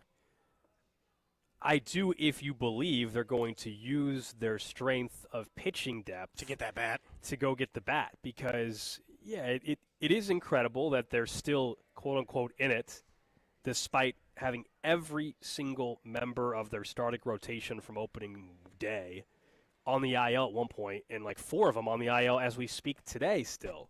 And that's a testament to pitching development, to making some very smart moves in season. I give them a lot of credit for that. I just hope that the fact that they are still in it, despite that they don't sit back and say, well, see, if everybody would have been healthy, we would have been just fine. I hope, and I don't think I don't know how you could watch the offense and I don't think that'll be the case. I say that because the best case and best path to still improving the offense in the outfield is going to be trading some of these pitchers or a pitcher in the offseason. The free agent outfielders that are currently available, that we project to be available, it's not a good crop. Not great. So to me, you're really only, unfortunately, out of the starting pitching depth you have, though, there's still only a couple that I think you can trade that actually bring anything back. Like Bubic. You can't. To me, I don't think you can trade Bubic with the injury. Like you're not getting. I mean, you're better off seeing where you're at halfway through next season. Okay. And I don't think I can trade him anymore. Michael Walker, you're not getting enough back, and that's not a shot. He's been very good. Cole Reagan's is some of the things that can be Cole healthy, Reagan's but you been wouldn't hurt move him most of so the year. cheap. You're down to being on board with trading like a Noah Cameron. And I know he's been awesome, and he's a local kid, but he might bring back, because of the years of control, and he's got like 5 or 6 still years of control, I think. Yeah. He might bring back more than some of these other guys, and so that's a tough pill to swallow. But if you want this outfield to get better, I think it's going to require you parting ways with 1 or 2 of these pitchers and or a Blake Mitchell type in your system to go get an outfielder that actually is a game changer. Yeah, they could trade a different pitcher and get another outfielder. Sure, there's somebody out there, but I'm talking about getting somebody that can actually has an impact, have a massive impact in the 2026 season. I'm looking at the free agents. It's dark. Oh, it's dark for this upcoming offseason. So, yeah, it is going to require a trade. This all goes back to an early season conversation, too. Because of this slump again that they're in right now offensively, do you think that they will visit the Zumwalt conversation? They should. I hope they do. I don't think you've changed your opinion on that. We just stopped talking about it did. because it obviously wasn't going to go anywhere. Right. They clearly were never going to make that change in season, so there was no reason to continue to keep bringing it up. No, I think that is whether this team wins 10 in a row and makes the playoffs or loses 10 in a row and firmly doesn't make the playoffs. That, to me, is something that I think they absolutely have to address in the offseason. Absolutely. And I just think based off of production, even last year when they made the playoffs, we went through this whole entire conversation earlier in the year. It's not as if last year they were a top offense and then you're like, oh, you know what, just some bad year. With him and that hitting staff in place, they, even in the years where they were good last year, 1 year, they weren't a top offense or anything like that. They were very average. And then the other years, it's been either bottom half or this year, like historically bad. For the first it's been one of the worst 5 offenses months. in the Royals team in the last 10 or 15 years, which is crazy because they have a 100 RBI guy in Vinny, Bobby Witt Jr., Salvador Perez. Maikel Garcia's having a career year. And when I start telling you all that, I'm like, wait, just rewind for me for a minute. That's one of the worst offenses in Major League Baseball? How? And you're like, it was just only one bad month of Vinny. The rest has been really good. Maikel's been good the whole year. I understand Salvi's had a couple of bad months mixed in with some regular Salvador Perez where he was white hot during that stretch. And Bobby has still been one of the 5 most productive offensive players in baseball. And, like, so much of it is what our problem is we talk about. It's 5 through 9. It's the rest of it. But here's the truth. I think Jack Caglianone's spot in the lineup is set for next year. I could argue that Kyle Isbell's spot is probably going to be locked. But how many of these? They're probably only looking for one everyday player. I agree. There's not going to be much roster turnover, most likely, but that doesn't mean there aren't a lot of question marks with guys that are still like Caglione. I still think very highly of. I still think very highly of what his career can be, but he's a question mark heading into next season. Carter Jensen's an unknown, a question mark heading into next season. You know, there's the Jonathan India second base thing is also a question mark heading into next season as well. Michael Massey is, I don't know what his future looks like. India is another guy who's locked into the lineup, most likely for next year. But still a question, like, was this just a terrible season, or is this who he is? I think he just is who he is. Like, even but this was worse than even what he was as a Reds player, though. Yeah, a little bit for a stretch. In some areas. Now it's kind of stabilized at least a little bit. I think the India they've gotten pretty much after the first 60 games is pretty much Jonathan India in his career. Which is not, look, they're lucky Michael Garcia is having the kind of year that allows them to have him closer to the top of the order. Is and this who Michael Garcia is going to be moving forward? That is maybe way bigger question for me than India. Can Michael Garcia repeat this year twice? That is a very real question, and I think more than fair to ask. He has made serious adjustments. There's actually just a write-up on him. Oh, really? Maybe Mark DeRosa was getting into it, spoke to him a little bit, and he did an interview on MLB Network. And he was talking about the things he actually did in order to do it. He's always had talent. His rookie year kind of looked like he could turn into this player. Then he backslid a little bit. Had that, like, traditional sophomore slump and came back around on it. So, I don't know, man. I hope that they win their next 5 or 6 in a row in that Mariners series. Yeah. I guess 4 in a row, right? 3 against Philly, 1 tonight against the Guardians. And then they've won 5 games in a row going into the Mariners series. Will then have juice. But the Rangers are closer in their division, like at the top to win their division, than the Royals are to the wild card spot now. Rangers are only 2.5 or game and a half back, 2.5, I think, back of the division-leading Astros right now. And the Royals are still 4 games back of a playoff spot. So it's asking a lot. I'm still tuned in every night. I'm still interested to see if they're going to find a way to win. I still woke up this morning and checked the Mariners score. Sad to see that the Cardinals couldn't do anything. That was the Michael song. That was last year. That was last year. Since then, you know. Yeah. No. He was, I'm kidding. The song did not come out a year this later, year. huh? Yeah, the song did not come out. All right, let's get to all 32 guys and get back into the NFL a little bit. We earlier in the show were discussing the teams that were 0-2. You know, there are multiple teams, but the big names. Obviously, there's half the league is 0-1. So teams that are trying to avoid going 0-2, I should say. I phrased that wrong. Lions trying to avoid 0-2. Chiefs, Ravens, and we were going through like who needs it more. I could see things turning quickly, not as in somebody's getting fired, but quickly on Dan Campbell as a fan base and fan sentiment around the NFL. If the Lions, who did not look good at all against the Packers, if they at home lose to Caleb Williams and the Bears, who just had that performance against the Vikings in the second half, and it's Ben Johnson, the old OC, goes in and beats Dan Campbell, I could see like the aura around Dan Campbell changing just like that. It's in crazy, a hurry. though. He just changed their entire culture as a team. He shouldn't be fired. Nobody's saying like that. I know. That's crazy. That's crazy. I'm saying the idea of like, oh my gosh, this guy's the most amazing thing ever. He's super aggressive and all this kind of stuff. I could see that changing in a hurry. I think the Lions will win this weekend. I don't know if they'll cover, but if the Lions were to lose at home to the Bears, I can see people starting to like question him because Ben Johnson is in Chicago, and if Ben Johnson, his OC, comes in and beats him, and his offense looks bad for 2 straight weeks, people are going to say, whoa, Ben Johnson was the mastermind here. It's funny the timing and the way things change, and I know that there's a reason why, that being better at the end of the game is more important. I could make a very strong argument that Caleb Williams and J.J. McCarthy had very similar games. They both were pretty bad to pedestrian in an entire half, and both looked excellent in the other half in which they did not look. But when it mattered most, who went out won a game? You know? I know. But that's kind of why I like the Bears this weekend. Okay, to win outright or just to cover? At least to cover. Okay. But maybe to win, in the sense that I think Caleb Williams played really good football for a half. Okay. And it kind of got lost because of the way things went south, and then J.J. McCarthy overshadowed him because he played great in the second half and for obvious reasons. I'm going to stick to quarterback for mine as well here on all 32. I'll tell you right now, the entire offseason, we made a very big point, and I think that this still stands. The Broncos division, Super Bowl, look how good they could be. All of those hopes, Gold, relied on one very important thing. Bo Nix getting better. And you know what Bo Nix looked like in that last game? The same.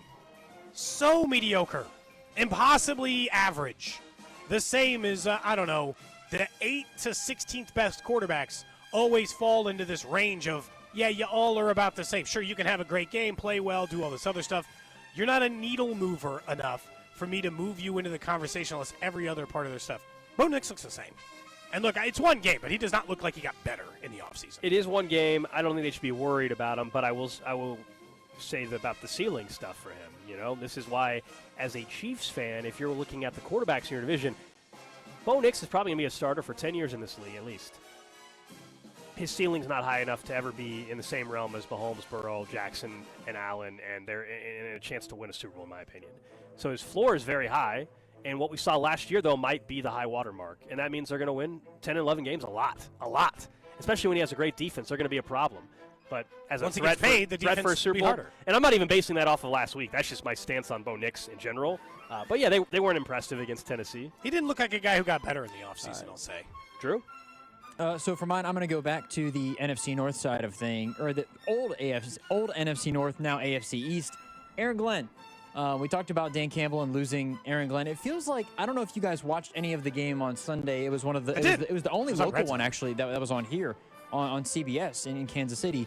It feels like Aaron Glenn is the guy in New York. I don't know if he's going to turn it around this year, but it feels like in terms of a culture reset, it feels like he's the right coach for that team and for those players, and I'm excited to see how things continue to go this year and what the turnaround is. Like, he was fired up on the sideline, high-fiving guys. Like, it feels like he's resetting that culture where Robert Saleh had things going one way, or maybe he didn't really have control, where Aaron Glenn he's the top of everything. Everything goes through Aaron Glenn. If you want something done, Aaron Glenn's the guy. It's not relying on Aaron Rodgers or anything like that. Like, he's reset that culture where I think it'll be interesting to follow over this year going into next.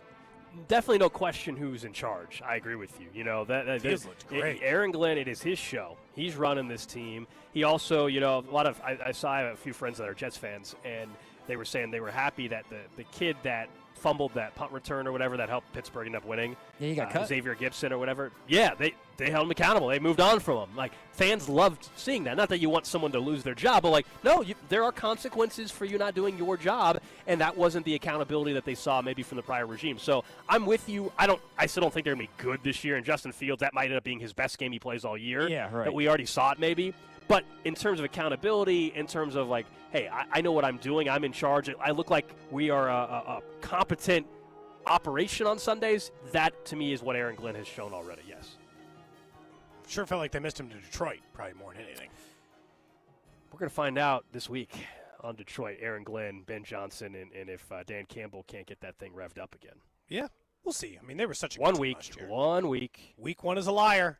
It's Usually a huge liar. Don't forget, we're out here at Rallyhouse up at Barry Woods Crossing, where you have a chance to register to win $250 gift card thanks to Rallyhouse, so you can get geared up. The best place to get geared up for Chiefs games is Rallyhouse. It's the only place where you can count on this large of a selection of merchandise. Look for a new jersey to kick off this season. Maybe you want a T-shirt probably for this Sunday.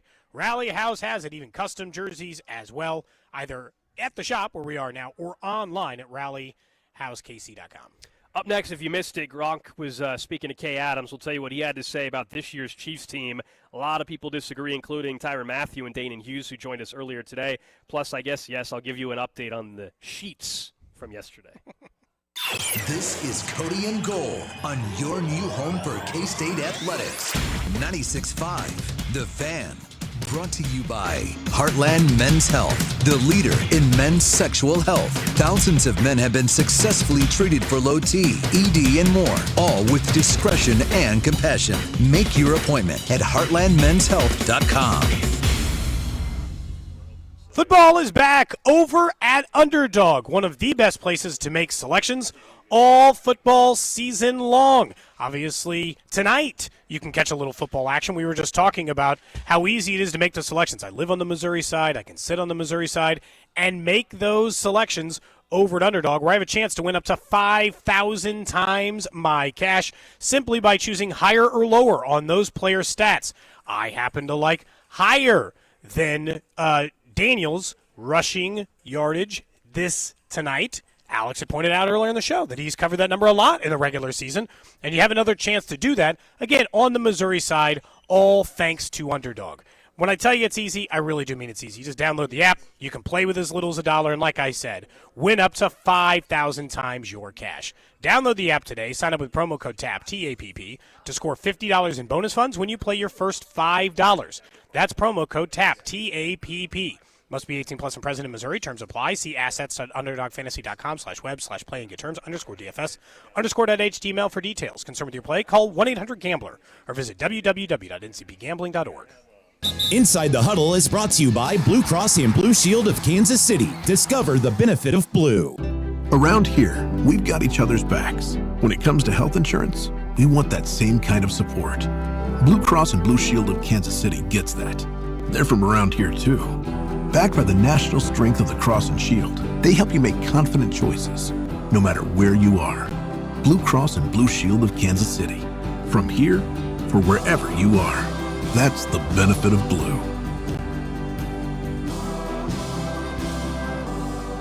Save up to $4,500 with Hamilton Plumbing, Heating, AC, and Rooter, thanks to limited time tax credits and special incentives on energy-efficient HVAC systems. But don't wait. Those federal tax credits expire after December. Upgrade your heating and cooling system, and you can enjoy lower energy bills and year-round comfort. Over 40 years experience and more than 8,000 five-star reviews are great reasons to trust Hamilton. Call 913-888-4262 for your free consultation. Visit callhamilton.com for detailed terms and conditions. License number 2025-11121. Flu season is here. Get your flu shot today at your local Hy-Vee pharmacy. It's easy, convenient, and no appointment is necessary.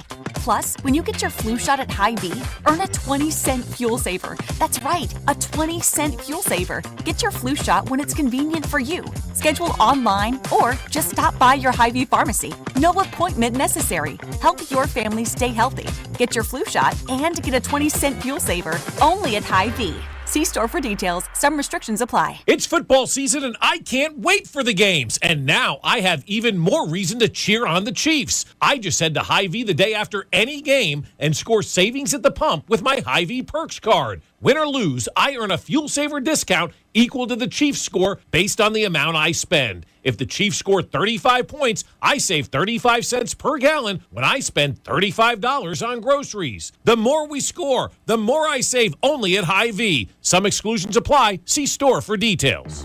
Why is Macy's one-day sale the one sale you can't miss? For starters, you'll find our best prices of the month on fall's top trends, like $99.99 for trenches and barn jackets, diamond bracelets $249, and for cozy nights in, comfy sheets at $19.99 and under. Plus, it's Star Money bonus days, when Star Rewards members can earn Star Money faster. Not a member yet? Join for free online or in-store. Don't miss Macy's one-day sale tomorrow. Savings off already reduced prices. Exclusions apply. As we get older, we don't heal as quickly as we used to. And if you're suffering from joint pain, you probably think, hey, a good night's sleep will make it better. But then you wake up and the pain is still there. Stop letting that pain dictate your life and your day and start living again pain-free. It's time to see my friends at QC Kinetics. They use regenerative medicine, advanced cellular treatments that help your body heal and restore the damage in your joints, not cover it up, actually help heal and restore. And the results are long-term lasting relief.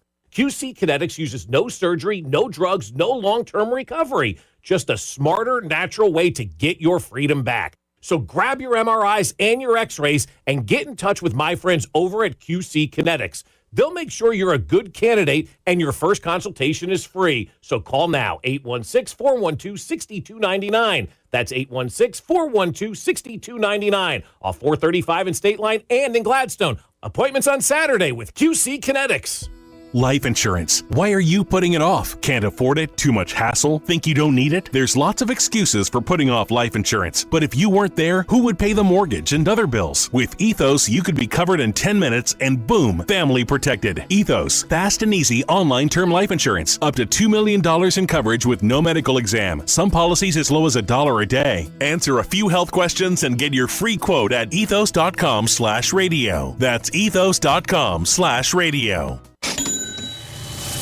Your home equity could vanish almost overnight, stolen by scammers who forge a deed and transfer it out of your name. The FBI calls it house stealing, and the worst part is you may not know it until it's too late. Find out if you're already a victim now at HomeTitleLock.com. Use promo code RADIO for a 30-day free trial, a title scan, and access to a title specialist, a $250 value. Go to HomeTitleLock.com now. Promo code RADIO.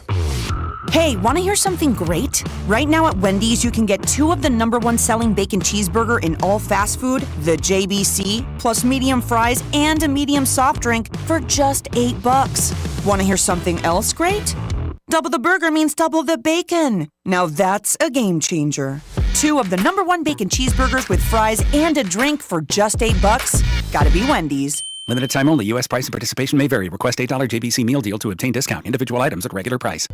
Life insurance. Why are you putting it off? Can't afford it? Too much hassle? Think you don't need it? There's lots of excuses for putting off life insurance. But if you weren't there, who would pay the mortgage and other bills? With Ethos, you could be covered in 10 minutes and boom, family protected. Ethos, fast and easy online term life insurance. Up to $2 million in coverage with no medical exam. Some policies as low as $1 a day. Answer a few health questions and get your free quote at ethos.com/play. That's ethos.com/play.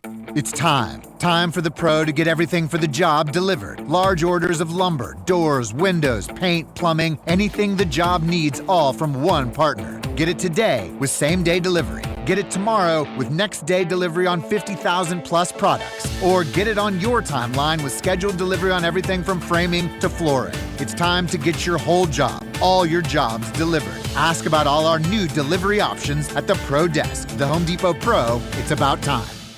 Presenting a Gain Flings love story. Dear love of my life, we were on the 12B bus this morning when I caught a whiff. A scent so fresh, so life-changing, I had to find its source. Alas, I didn't know if you were the woman in the pink freshly washed cardigan or the retired mailman next to me, but I knew one of you was my soulmate. Ah, the scent of Gain Flings.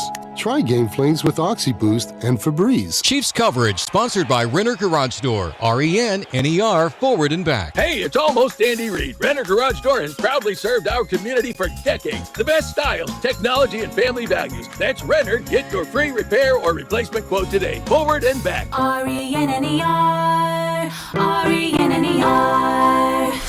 You're listening to 96.5 The Fan from the Mission Plumbing, Heating, and Cooling Studios. Back here on Cody and Gold, we'll get to the random question of the day in about 8 minutes or so. Also at 1 o'clock, Paul Charchian of GuillotineLeagues.com will get us set for fantasy football and talk about maybe that surprise of Week 1. Daniel Jones, maybe that would be the biggest surprise in Week 1 from a fantasy football perspective. And also, how do you navigate these injuries for the 49ers with Purdy being out? Is there anybody else there? And then we'll also ask about the Chiefs offense a little bit. Xavier Worthy out, Rashee Rice out. Does that change how you start or don't start Patrick Mahomes, even in a game like this on Sunday, from a fantasy football perspective? I can just imagine somebody just turning on their car, and all they heard was the 2 seconds where I said, should they start Patrick Mahomes on Sunday? And they're like, what the heck is this guy talking about? No. For fantasy football, Yes. slightly different than you feel comfortable saying the Chiefs should stick with Patrick Gardner Mahomes as their Minshew, you starter. know? Yeah. Yeah, there's a conversation to be had, clearly. Until all the wide receivers are back, you know what? Let's just go to the backup. Don't forget, you can't count on much, but you can always count on Sundays with the NFL on CBS and Paramount Plus. Stream your local NFL game live every Sunday, all season long, starting at just $30 for your first year. That's like $2.50 a month. Visit ParamountPlus.com/NFL to get started today. So you heard Tyrann Mathieu and Danan Hughes, when they joined us earlier today, mention they both disagreed firmly with what Rob Gronkowski had to say yesterday on Up and Adams over on FanDuel TV. I want to play that again because I think what he said is what nationally will be the entire conversation Monday if the Chiefs lose. Here's what he said. What I was surprised about is when things aren't going their way, as you can see, when they start struggling a little bit, they start yelling at each other. Their blame game starts going on. Yeah, you can what see is it on the that? sidelines. And that's not a good situation. I mean, you want to come together when you're down, when things aren't going your way. And you want to come together to figure out why, everything's not going the way it needs to go. So to see them starting to point fingers is not a good sign. They got to, get incorporated on and get on the same page and not be blaming others. Remember Mike Tyson versus Buster Douglas? And Buster Douglas finally beat the crap out of Mike Tyson and made Mike Tyson not invincible anymore. Well, this is kind of the same situation.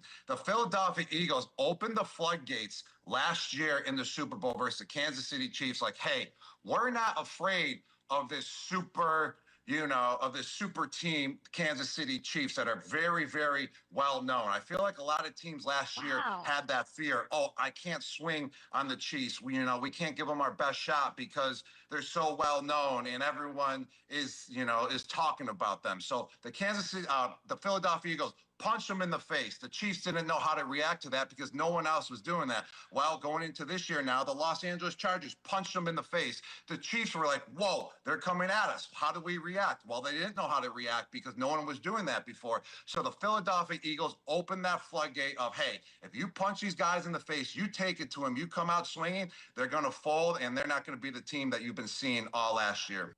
So that was Gronk yesterday. I disagree with quite a bit what he had to say.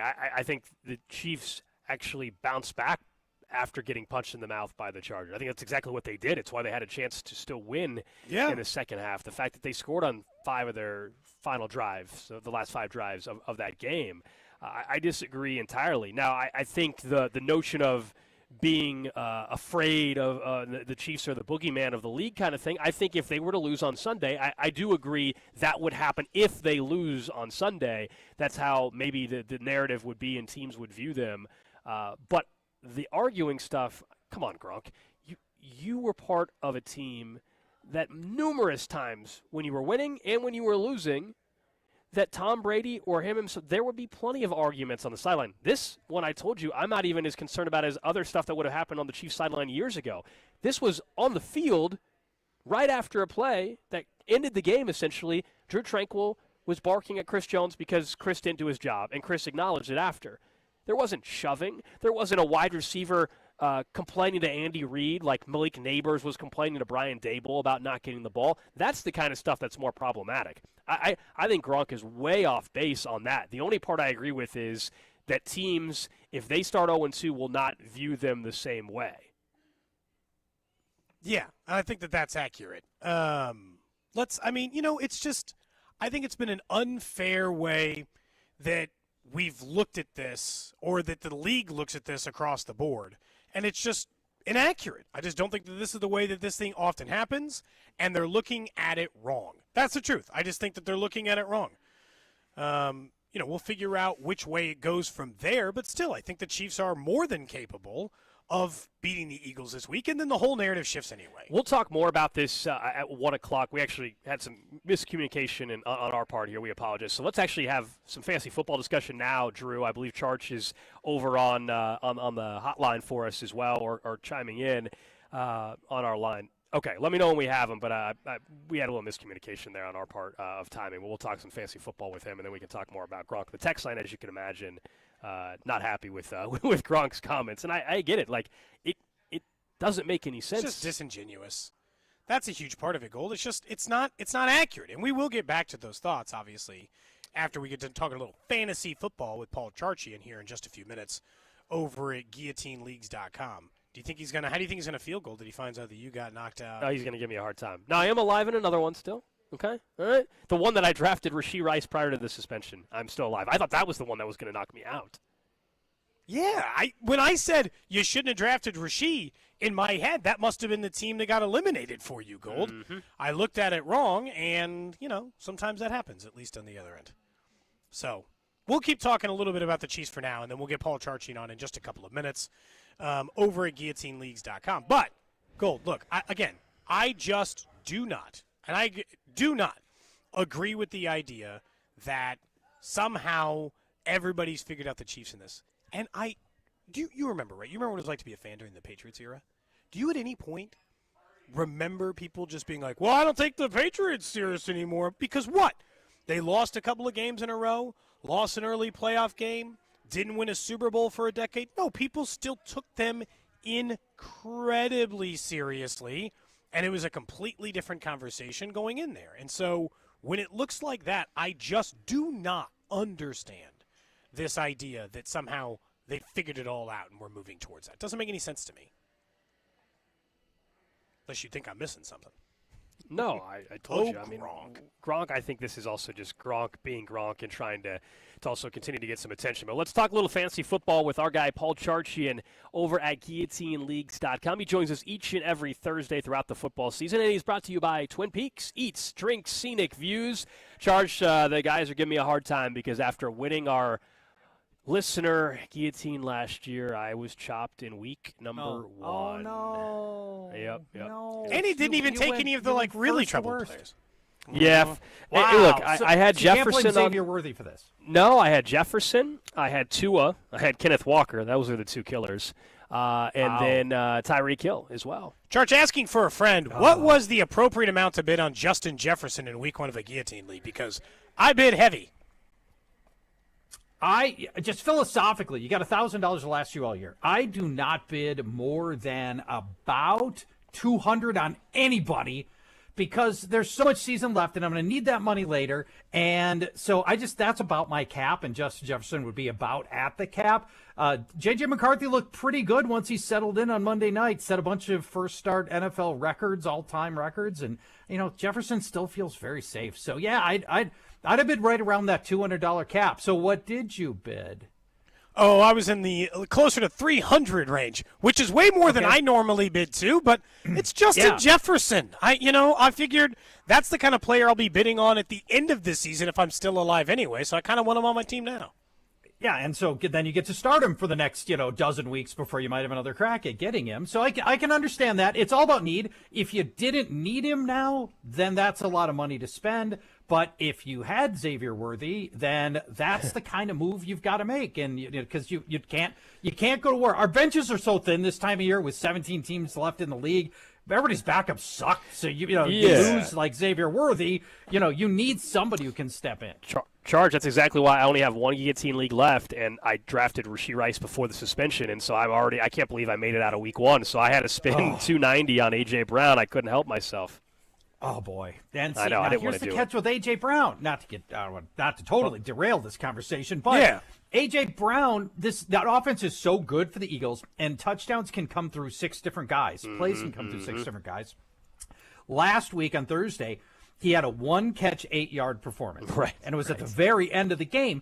But the thing is, he did that 3 different times last year where he had 1 or 2 catches for 20 or fewer yards. And so he just has some of these games where just the offense doesn't flow through him, and A.J. Brown just gives you a stone-cold dud. Had to do it, though, I feel like. Now, out of week 1, Charge, biggest surprise was who? Didn't see it coming. We call it a big surprise. Daniel Jones, the second highest scoring fantasy quarterback. Who could have seen it coming? Wow. I undrafted in most fantasy leagues. I'm watching the Colts game, Alex and Cody. I'm thinking to myself, wait a minute. Suddenly the Colts have got a lot of receiving weapons.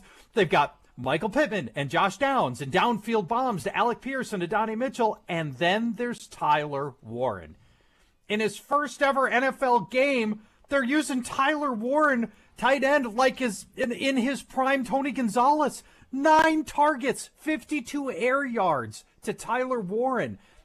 Clearly, Shane Steichen has got total faith in Warren, and he looks like a potential fantasy league winner kind of player. The only catch is, and tell me if you agree, my worry about Indy rolling over Miami is that Miami's totally broken. And this could be like last year, week 1, New Orleans put up 47 points on the defense that ended up being the league's worst, Carolina. And maybe everything just came a little too easy for Indy last week. Charch, what about the 49ers? Brock Purdy now missing 2 to 5 weeks. No Kittle. So we know you're still going to play Christian McCaffrey. That's life. Am I crazy for just believing in Kyle Shanahan enough that I think Mac Jones won't be all that bad? Like, if I liked Ricky Pearsall before, I still like playing Ricky Pearsall now. I don't know if I'm alone on that.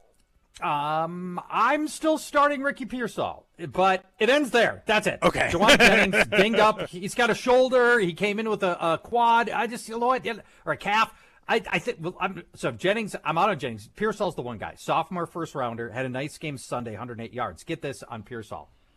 Average pass attempt, 21 yards. Ooh, I like that. To Pearsall. Oh, we love that. That is how you get paid in fantasy football, is repeated long pass attempts. That's fantastic. The catch, as you mentioned, though, Mac Jones.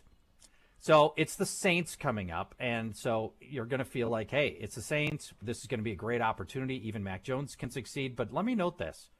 The Saints just held Kyler Murray to 163 passing yards, and the Cardinals' game plan looked like, for most of this game, it was just all short dump-off stuff from Murray, and then just wait for Spencer Rattler to give away the game. And that's how much of how the Cardinals ended up winning, although it was really close, and Rattler actually wasn't horrible. Mac Jones has never been a fantasy box score producer. Last year, 7 games with Jacksonville, which I'm sure you remember every play of, because watching Mac Jones, Jacksonville games are awesome. That's really a good time. 0.8 touchdown passes per game in his 7 starts last year. We're talking to Paul Charchian of GuillotineLeagues.com. All right, how about in New York? You know, the Jets end up losing to Pittsburgh, but Aaron Rodgers looks great, obviously, on the Pittsburgh side, statistically at least. And then Justin Fields, I think he was another one of the big quarterback surprises. For sure. On this very show last week, I said I am very nervous about Justin Fields in this start because he wasn't going to have Elijah Vera Tucker. You've got T.J. Watt coming after him. You've got a good Pittsburgh defense. They didn't allow rushing quarterbacks last year. And all these things working against him. And Justin Fields went out and played arguably the best game of his entire career. He is the number 2 graded Pro Football Focus passer from week 1. Passer! For Justin Fields. Super weird, right? Only 8 incompletions. He's always been way better in fantasy than reality because of his rushing. But what if he's going to develop into a passer as well? I mean, Fields, right now, he's my number 9 ranked quarterback this week against Buffalo. I had it like 19th last week. So it pushed him way up against Buffalo. Probably Buffalo's going to score a bunch of points. Justin Fields is going to have to throw. Maybe we get some good things out of him this week. Maybe matchup proof. I know we're going to talk about the matchup tonight here in just a second, but last question I think that surprised fantasy owners. Is Zach Charbonnet the starter? Because we didn't draft it that way. It was drafted opposite pretty much in every league I was in. Charbonnet was not the guy who went first. Kenneth Walker was. But if that first game is any indication, Kenneth Walker's on the outs. No, we got a problem brewing over here because it was a 50-50 timeshare in Seattle. And here's the problem is they're both good. I mean, Kenneth Walker, when he's healthy, is really good. Zach Charbonnet has developed into a really good running back. Get this. They ran the ball 10 times and 11 times. They had almost the same snap count, and it actually leaned a little bit. Charbonnet had a few more snaps. Walker got a couple extra passes that Charbonnet didn't get. So in totality, it all evened out. Now, here's the really big indicator, I think, from a fantasy perspective. Charbonnet, 2 carries from inside the 5-yard line. Walker didn't get any. Those are the easiest touchdowns in football, are those goal line rushes. And if Charbonnet is going to be the guy, that is a real problem for Kenneth Walker. If you drafted Kenneth Walker, you might want to get out right now. What about locally here? We saw Mahomes have to try to do Herculean things against the Chargers. From a fantasy football perspective, no Worthy now. We know no Rice. A lot of people on the text line are asking whether or not they should start him this week. Yes, because one way or another, he generally finds his way to solid box scores. And by the way, we get plenty of things wrong on this segment, like we just fessed up to our Justin Fields take last week. Last week at this time, I was talking about Hollywood Brown, that he was going to be the big beneficiary here in this offense. And I feel pretty good about that. Everybody swooped him up if he was available in leagues at this point. And I believe he remains startable in this offense. It feels like that passing offense now really going through him. Obviously, 16 targets is absurd, and that was not going to happen again. That seems high. That seems high. But even Juju Smith-Schuster, 5 catches on 5 targets for 55 yards. In Guillotine, 5 catches, 55 yards. That's 10 points. And at this stage of the season, that is a win. And so I believe Brown right now, I've got Brown way up at wide receiver 28 this week. So I think there's a very nice opportunity for him this week, and I'm playing him. Kelsey's the guy that I'm watching closely. He's got the touchdown here, so people aren't in panic mode. But I didn't love the usage and the low volume from Kelsey. Tell me what you guys think. You are Kelsey's harshest critic, Charch. I swear, I was surprised at the lack of critic. Most chopped tight end in guillotine leagues last year. Yeah. Travis Kelsey. We just want to get some consistency going back there. Okay, how about this? Appropriate level of concern for Isaiah Pacheco. I'm getting this question all the time, and to me, it feels pretty high. What do you think? Well, he's clearly a top back. Our thing is, are they ever willing to run the ball enough? and they only got 5 touches. They only ran the ball 11 times. But you don't get any explosive plays from Pacheco. That just doesn't happen in this run game whatsoever. And we had some numbers earlier in the week we were talking about. I mean, I think there's been in the last 400 carries or 300 carries, there's been 2 plays over 20 yards in the run game or something. What? Yeah. Oh, my. That's awful. That is awful. Mahomes probably has more 20-plus yard plays than that in the run. For sure. Got to, right? He scrambles for 20. Feels like he scrambles for 20 yards almost every game. Right. I wanted to see like the patented Isaiah Pacheco, the hard running, the power stuff where he's just punishing defenders. That's what we're used to seeing. And I didn't quite see the explosiveness I wanted, but again, only 5 carries, small sample size. And why is Kareem Hunt on the field? He brings nothing to the table. What are we doing giving him the same number of carries as Pacheco? I don't understand. I'm with you. Last question I have for you, Charch, is something we talked about last week, so I wanted to follow up. We were both big Matthew Golden believers. Tonight for the Packers, is he back in play? I've got him, but it's like I'm between him or R.J. Harvey or some other guys. What do we do about Matthew Golden? Yeah, I'm nervous here. So he was the star of preseason and training camp, first-round pick for the Packers, and they got all these injuries, and everybody felt like Golden was going to hit the ground running like Emeka Egbuka did in Tampa, that there would be the opportunity here. But as it turned out in week 1, Matthew Golden was only on the field for 23 snaps, and he only ran 18 routes. And granted, it was a blowout win, so they didn't really need to pass a lot in this game, and maybe that's part of it. But this looks like we're right back to the frustrating wide receiver usage the Packers have given us for years, where there's nobody that really steps up. Only one receiver ran half of the team's route, and that's Romeo Doubs, and we had one more route than half. That's it. And that's Doubs. Jaden Reed is playing with a Jones fracture in his foot. His pregame morphine drip must look like Niagara Falls to play through that. And there he is out there running, and he's getting just as much time as Matthew Golden. So this thing is super frustrating, and it might turn out that the right answer among these Packers wide receivers is Tyler Kraft. Yeah. He had the nice touchdown. That was a great pass. He did. That was a great pass, wasn't it? Oh, beautiful. Cutting with – he had to hit a window. Love released that ball and that touchdown to Kraft before Kraft had made his break, and he does his in route, and then Love put it, because Kraft is so tall, he put it up in a way where only Kraft could go get the ball. Oh, I thought Love looked very poised in that game.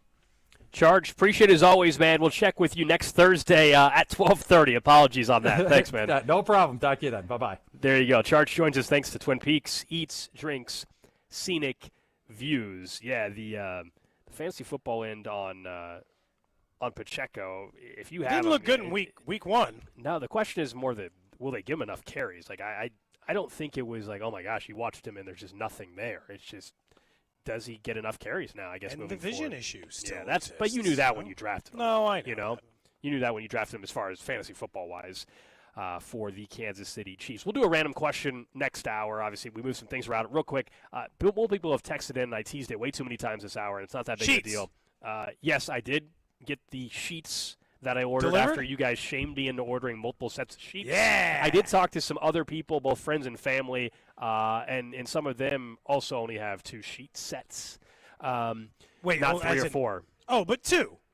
Some, not all though. Not all. You found somebody who only had one. I polled the group. I polled people. There were other people that only had one. So now I bought a brand new set of sheets, I must say. So then I got them last night from Amazon. I put them in the washer real quick because I'm not going to wear that or put them on the bed right now. No, that's crazy. So I went through the washer. I put them on the bed before I went.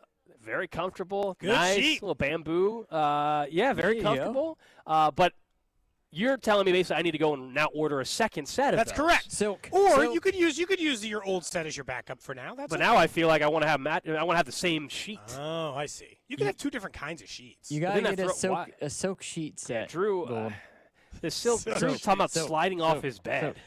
Like it's an experience. He's got like silk in oil all over his bed and body. It sounds like. Not oil. I was surprised I didn't find out he had a water bed. I mean, be honest. Did you have a water bed as a kid? Me? Well, both of you. No, my parents Drew? did, My not parents? me. No way. My parents had a waterbed, but not me. Yes. One of my good friends growing up, childhood friends, had a waterbed. Yeah, I think somebody I knew growing up had one as well. Whenever Nobody in our parents were, family ever if had my one. parents were ever like out of town, or if they were like gonna be back, like if they went out on like a date night and we were being babysat or whatever the case was, and it's like Good I need to job. get I need to take a nap, or I'm taking I'm sleeping in the waterbed for sure. Why The did they waterbed stop was making great. them? Was it insurance reasons, or did they just decide those beds suck and we'd all rather have memory foam? Can you buy a waterbed? I think you can I still have no buy a idea. high-end version of a waterbed if you really wanted one. No, I don't really want one. I just I'm didn't. gonna Google it right now, actually. I mean, wouldn't one of Let me those see. eventually leak or pop? I'm assuming it's an insurance-related issue. All of But a they're not sudden, going to just insure me. gallons of water all over your house. I don't know. You can look it up during the break. Up next, let's talk a little bit more about two players who are not with the Chiefs who fared well in Week 1. We'll also talk a little more about what happens if the Chiefs lose on Sunday. What's up, Kansas City? This is Vinny Pasquantino, and you're listening to Cody and Gold, weekdays starting at 10 on 96.5 The Fan. Brought to you by Heartland Men's Health, the leader in men's sexual health. Thousands of men have been successfully treated for low T, ED, and more, all with discretion and compassion. Make your appointment at heartlandmenshealth.com. Hey, it's Gold, and I'm letting you know that FanDuel is coming to Missouri. That's right, FanDuel, America's #1 sportsbook, is coming to Missouri. The wait will soon be over. On December 1st. You'll finally be able to bet on all your favorite teams and all your favorite sports. And with FanDuel, there's tons of ways for you to get on the action. You can bet on everything from those money lines to over-unders to which team will win it all. You can even build parlays, bet player props, ride the live lines, whatever your style. FanDuel, of course, has you covered. Plus, with live betting, you can even pick which player will score the next touchdown and then the one after that and the one after that. Mark your calendars. FanDuel is coming to Missouri on December 1st. See for yourself why FanDuel is America's #1 sportsbook. FanDuel, play your game. FanDuel Sportsbook is the official partner of 96.5 The Fan. Must be 21 and present in Kansas or in Missouri. Gambling problem? Call 1-800-GAMBLER. Around here, we've got each other's backs. When it comes to health insurance, we want that same kind of support. Blue Cross and Blue Shield of Kansas City gets that. They're from around here too. Backed by the national strength of the Cross and Shield, they help you make confident choices, no matter where you are. Blue Cross and Blue Shield of Kansas City. From here for wherever you are. That's the benefit of blue.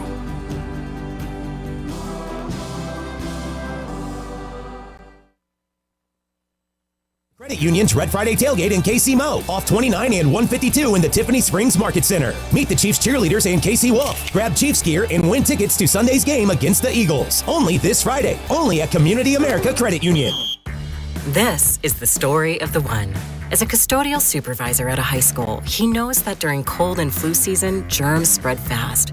It's why he partners with Grainger to stay fully stocked on the products and supplies he needs, from tissues to disinfectants to floor scrubbers.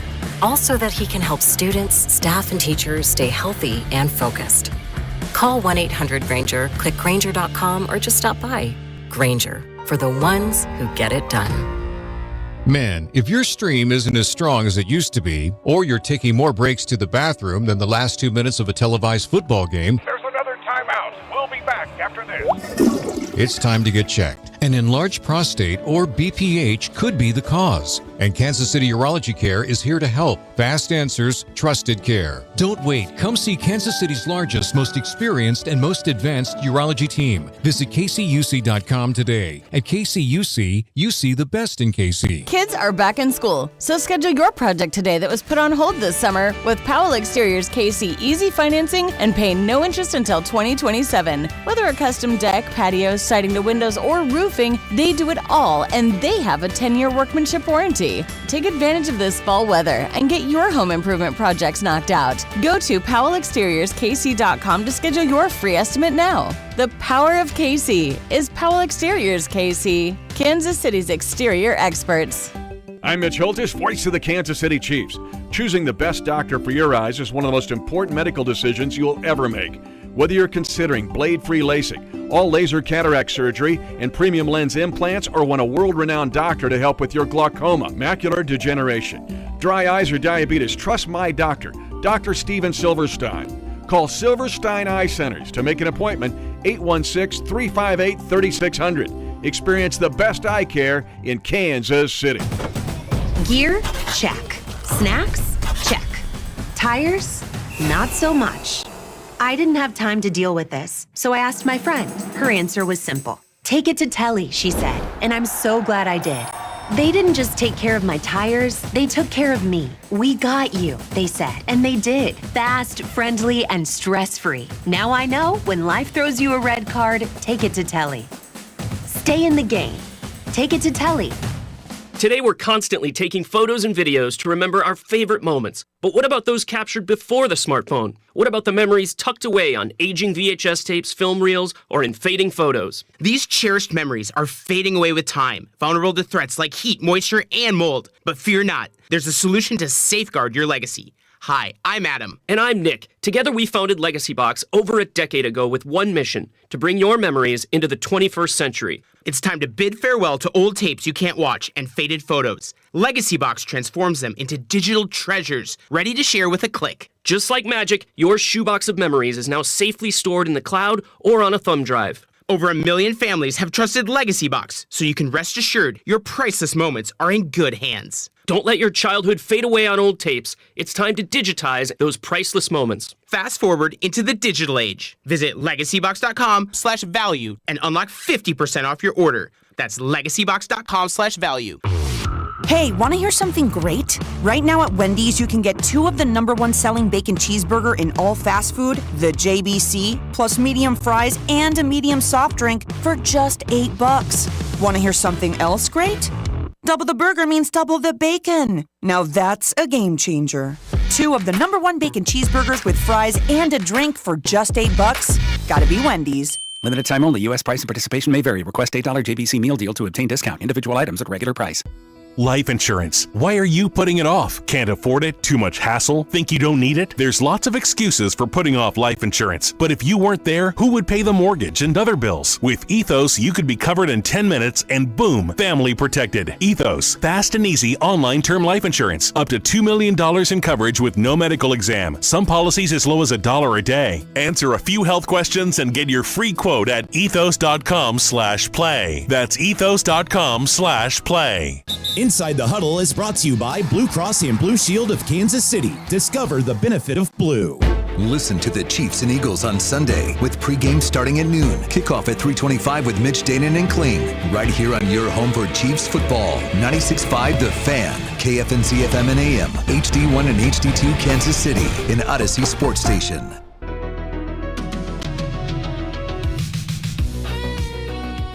1 o'clock hour here on Cody and Gold. We continue broadcasting live from Rallyhouse up at Barry Woods Crossing, getting you set. Get all your gear for Sunday as the Chiefs take on the Eagles. And, of course, till 2 o'clock we'll be here, which means you've got about an hour, just under an hour, to come and register to win a $250 Rallyhouse gift card. So why not? Yeah, you can get a nice jersey or 2 for that. You can get some shirts. You can get all your tailgate gear. I see they have an awesome cornhole board set right behind you, Cody, as well. Oh, yeah? For your tailgate out at Arrowhead. So, of course, you guys know Rallyhouse is the place to get stocked up on all your gear, whatever you need, whether it's for the Chiefs, whether it's for the Royals, or big college football weekends ahead this fall. Coming up in about 35 minutes, you'll hear our conversation we had a little bit earlier today with Tyrann Mathieu, former Chiefs safety, obviously a Super Bowl champion, and he will be banging the drum out at Arrowhead on Sunday. He's fired up for that. We got some insight from him on what to expect adjustment-wise from a Steve Spagnuolo defense and kind of what the conversation is like these kind of weeks when you come off a loss like the Chiefs did. Thinking of the Chiefs, we got a little update from the practice report. Yeah, really interesting update from the practice field today. Has been the case the entire week. Jalen Royals will not practice today. Now, notice I said Jalen Royals will not practice today because the Chiefs said that Xavier Worthy will work in some capacity at Chiefs practice today. Is that just like jogging on the sideline or what? I don't know, man. I seriously doubt we'll get the practice report later today. Is there a chance Xavier Worthy plays this Sunday? No, I mean, this certainly implies that next Sunday. This certainly implies next Sunday's in play, right? I give it because he's already back on the practice field. Yeah, I give it a 1% chance, if not less. I'm officially like 5% or 10. I don't know. I mean, if he's actually out there practicing. The benefit of hearing this and seeing this is, could it mean that he's only out for 2 weeks, not 4? I think that's the benefit, not 3, I should say. But I think we should not take this as he's actually in play. He could be limited at practice today, and that means he could honestly just be doing like walking through and just seeing how it feels while he runs. Yeah, or I don't know. You have to admit you didn't expect him on a practice field this week. No, but I just want to know what's that like? Is he catching a football already? Is he? You know what I mean? Like I'm gonna guess limited participant. What's that look like? Yes, it is a good sign, and it's why they didn't put him on IR. They think he'll be ready before 4 weeks are up.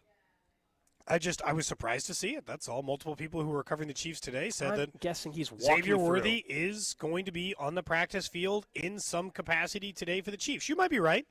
It might be but like if you don't want to risk it, you don't put him on the practice field at all. I don't think he can play. Walk. Sure, he can walk if they're doing a drill and they're just. Let's say you work on the side. They'll just put you as a non-participant and have you do stuff in the facility away from any prying eye. This to me indicates a desire to have him back on the field by next week. Like let's just see it. The 5% Hail Mary chance that he gets out there. And he's like, nah, he feels pretty good. What if we have a package? I wouldn't risk it because the risk is still the same. If this thing separates again, it's surgery and he's done. That's just reality. Mm-hmm. If he gets it dislocated again, it is surgery and he's done. That's the way these injuries typically work. More likely that would be the scenario. If he were to get hurt again, I wouldn't push it. But I think it's a pretty good sign that in the next, like you said, if the injury was going to be a month, maybe it's not a month. Maybe this time when Andy said day by day, he meant it. He doesn't always mean it, but maybe this time he did. And Xavier Worthy really is we see him next Tuesday or Wednesday, and he's practicing in full. He is going to be available for that game against the Giants. I might try to hope Ravens game if I were them. Might not risk it against New York if he didn't play this weekend. But maybe a sign that he's closer, Gold. That's all. Someone said Xavier Worthy dislocated his shoulder, not break a hand or finger. Yeah, but you're still about catch radius. You're still talking about being able to extend and catch a football.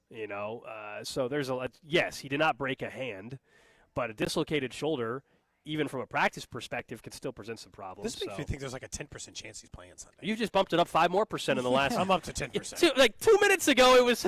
I said 5 to 10. Then I'm moving up. No, if he does play, I'm up to an official 10%. You also know that whenever he plays, it could be whenever. Everybody's going to be going for that shoulder. Sure. Like everybody. Yeah. They're not even going to try. Get him in space. Get down, man. Yeah, he will. Whenever he gets back on a field in a game, and I guess even I'll be afraid for every hit he takes from. He's going to be wearing a brace or a harness, whatever you want to phrase it, to protect the shoulder, to hold it in place, and all of that. And it's going to be a worry throughout the entire season. It feels like, and it's a good sign, even if it's light work, and he's walking through something at practice. It means another week or two becomes more realistic.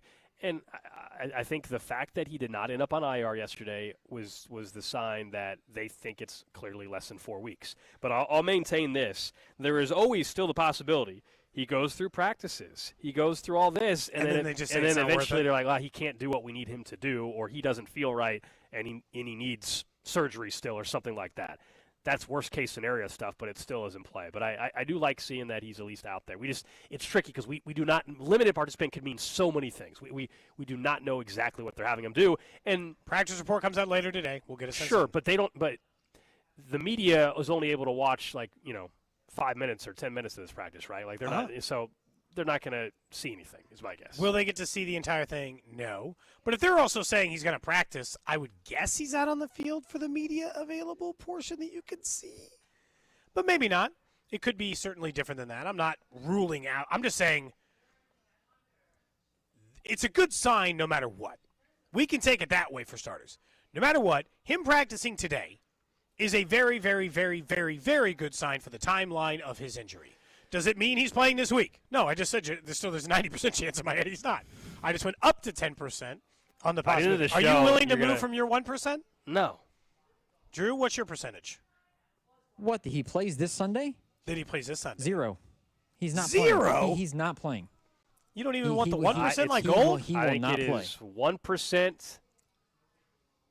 And next week, let's see where we're at, and maybe it gets bumped up to 50% next week. Anyone else impressed for the way the NFL works and the way sources work? Anyone else really impressed at the lack of national reporting related to his injury? It has been kept, and local reporting, it has been kept very close to the chest. That's why I'm 10%. You want to know why, Gold? I'm at 10% because part of me is like, wait, are they trying to sneak this one in and surprise the Eagles that Xavier Worthy's available to play? No, if anything, I think and that's why they're trying to make it seem like he is playing. Where the Eagles have to, potentially plan just in case he is available. I think that's more what this is too. Sure. Look, it could be. I mean, obviously the gamesmanship could play either side of that. So, I get it. I was just curious where you guys were on that. Chris Jones did speak to the media. Obviously, it was an interesting game one for him based off of how it finished. And then in post-game, he owned the mistake there on 3rd and 14. But he also just spoke minutes ago. Listen, I think the energy in the building is great. Everybody is excited to be back in Arrowhead, be back at home. The energy is good, man. The energy is good. Everybody has a positive mind frame. Philadelphia Eagles come in the town. We still have a bad taste in our mouth from the Super Bowl, so everyone is in a good space. Chris, the end of the game, we saw on camera, you and Drew, you guys had a few days to talk this out. What happened at the end of the game, and where are you guys now? Same where we was before the game. Teammates, looking to get each other better. Chris, with Jalen Hurts and how he moves around and can take off scrambler, what are you guys going to be mindful of? Just our lanes and rushing the passer. Got to be aggressive on rushing the passer. More aggressive than we was the first game of the season. We're going to put that behind us. And we got a lot of skill set guys in our room that we got to be aggressive in rushing the passer and making sure we take the quarterback down. Chris, it looked like, and Steve kind of said, you guys were looking to run a little bit more early, and they came out throwing on every down. It's not an excuse, but obviously you were set with a defense that was a run defense. How do you get better at just getting a pass rush when even though you don't have the right call necessarily, or aren't looking for the right, run versus pass?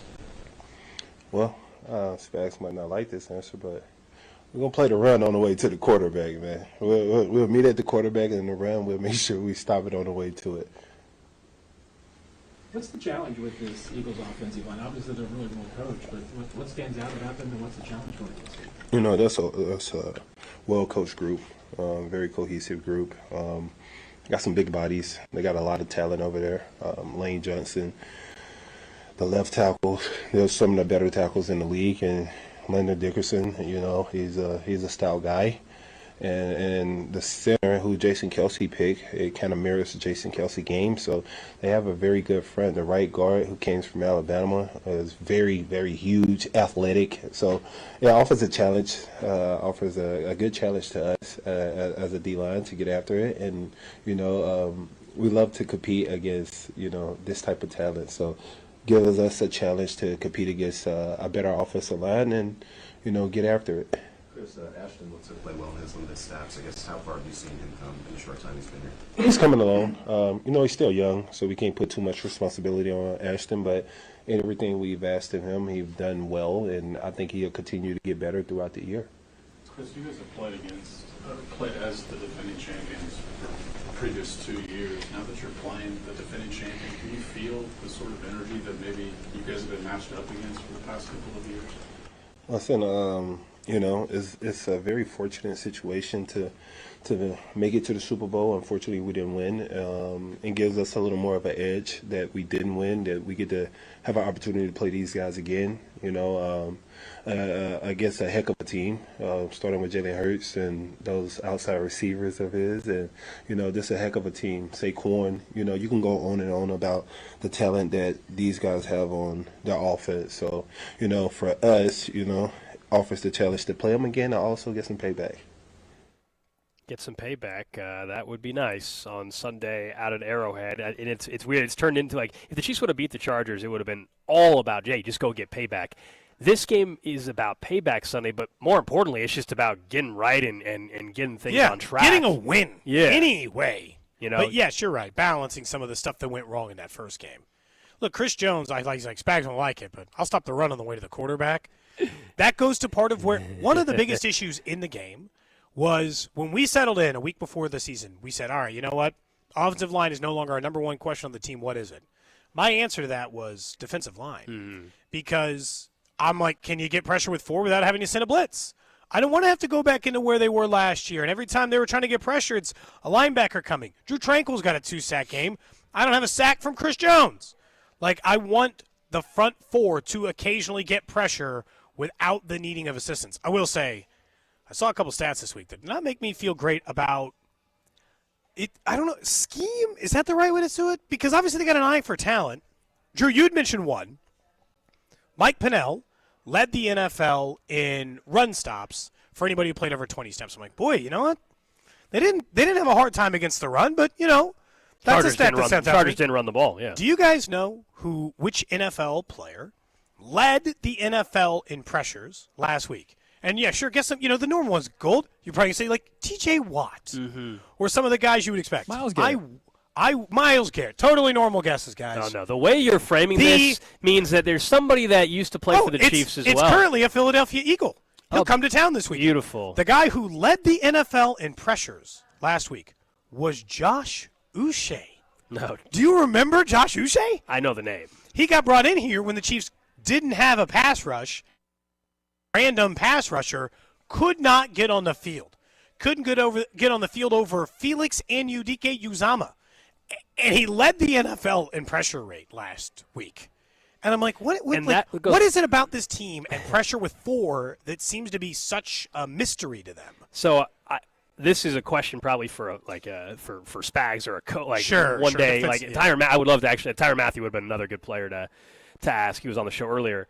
The Uche stuff last year, was there a disconnect between coach and front office? And what I mean by that is that they brought him in. I don't think Uche is a player that Spags likes and fits his scheme. I don't think it fits. And you're like, well, then why did they trade for him? Fair question. Great question. And that'd be a question for Brett. So I guess when you bring this up, I think he's probably a good scheme fit for the Eagles. Clearly he wasn't for Spags. Yeah, he does like a different style. But also, this goes to the adjustment part of the NFL. Are you looking at it wrong? If you're Spags, he's a great defensive coordinator. Have you not made this adjustment you need to? Is this the adjustment you need to make? Because as of right now, we are in 2 straight years of you not being able to consistently get, not 2 straight years, a year and a game, of not being able to consistently get pressure with the front 4.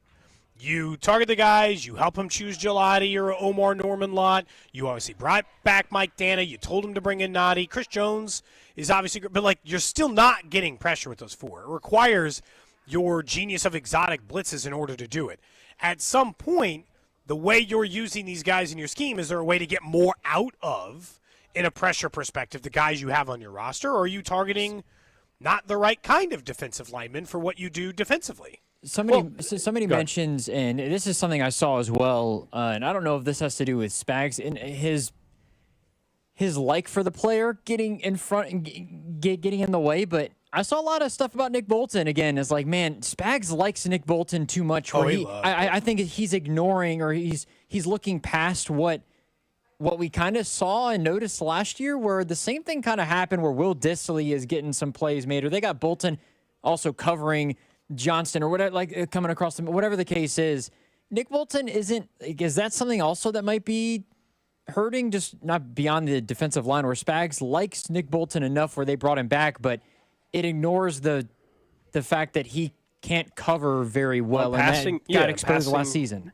Passing situations, that is the biggest weakness, I think, in Nick Bolton. But I think what we're also seeing is when you already moved on from Justin Reed, you need leader. And you cannot also – this is, I think, why Nick Bolton ended up back with the team too. Like, they could not lose Bolton and Reed. We thought there was miscommunication on Friday against the Chargers, and guys were in wrong spots and running into each other. Imagine if Steve Spagnuolo didn't have Nick Bolton there as well. And I know it's very easy to say, well, yeah, third down, he's terrible in coverage. I'm not disagreeing, but he's too valuable in other areas. So I think a lot of that is more of he still is the guy they trust to get everybody in the right spot, even if this past week one of the issues I thought was communication. But I think the frustration from Nick Bolton is he didn't magically in the offseason become a great coverage linebacker as well. That's his weakness. That's an area where they can get exposed. But they've also, in years where Nick Bolton's been on this team, gotten pressure with the front four 2 or 3 years ago. But that the Chargers didn't even try to run the ball. But in a game like this on Sunday, this is a game for Nick Bolton. This game on Sunday against Barkley, against the tush push, against Jalen Hurts, this is a Nick Bolton game. I mean, especially because the reports are that Dallas Goedert might not play. Like Dallas Goedert was a target machine the other day, and I'm just thinking of Bolton having to cover him. Or you look at the other tight ends who they're going to have to play, and Mark Andrews and Isaiah Likely if he's able to come back for the Ravens in that game. I mean, that would be a little bit of a concern, where I understand all the stuff that he brings to the table, but in a moment that you might need him to cover a tight end, just looking at some of the tight ends who they're going to have to face in the division as well as everything else, it's something to pay attention to. No, it is. It absolutely is. But we're going to see which way this goes here defensively. I would point out the same thing. I really think, and we'll hear from Tyrann Mathieu in a minute, it is so important to note that typically this defense starts slow and then finds its rhythm.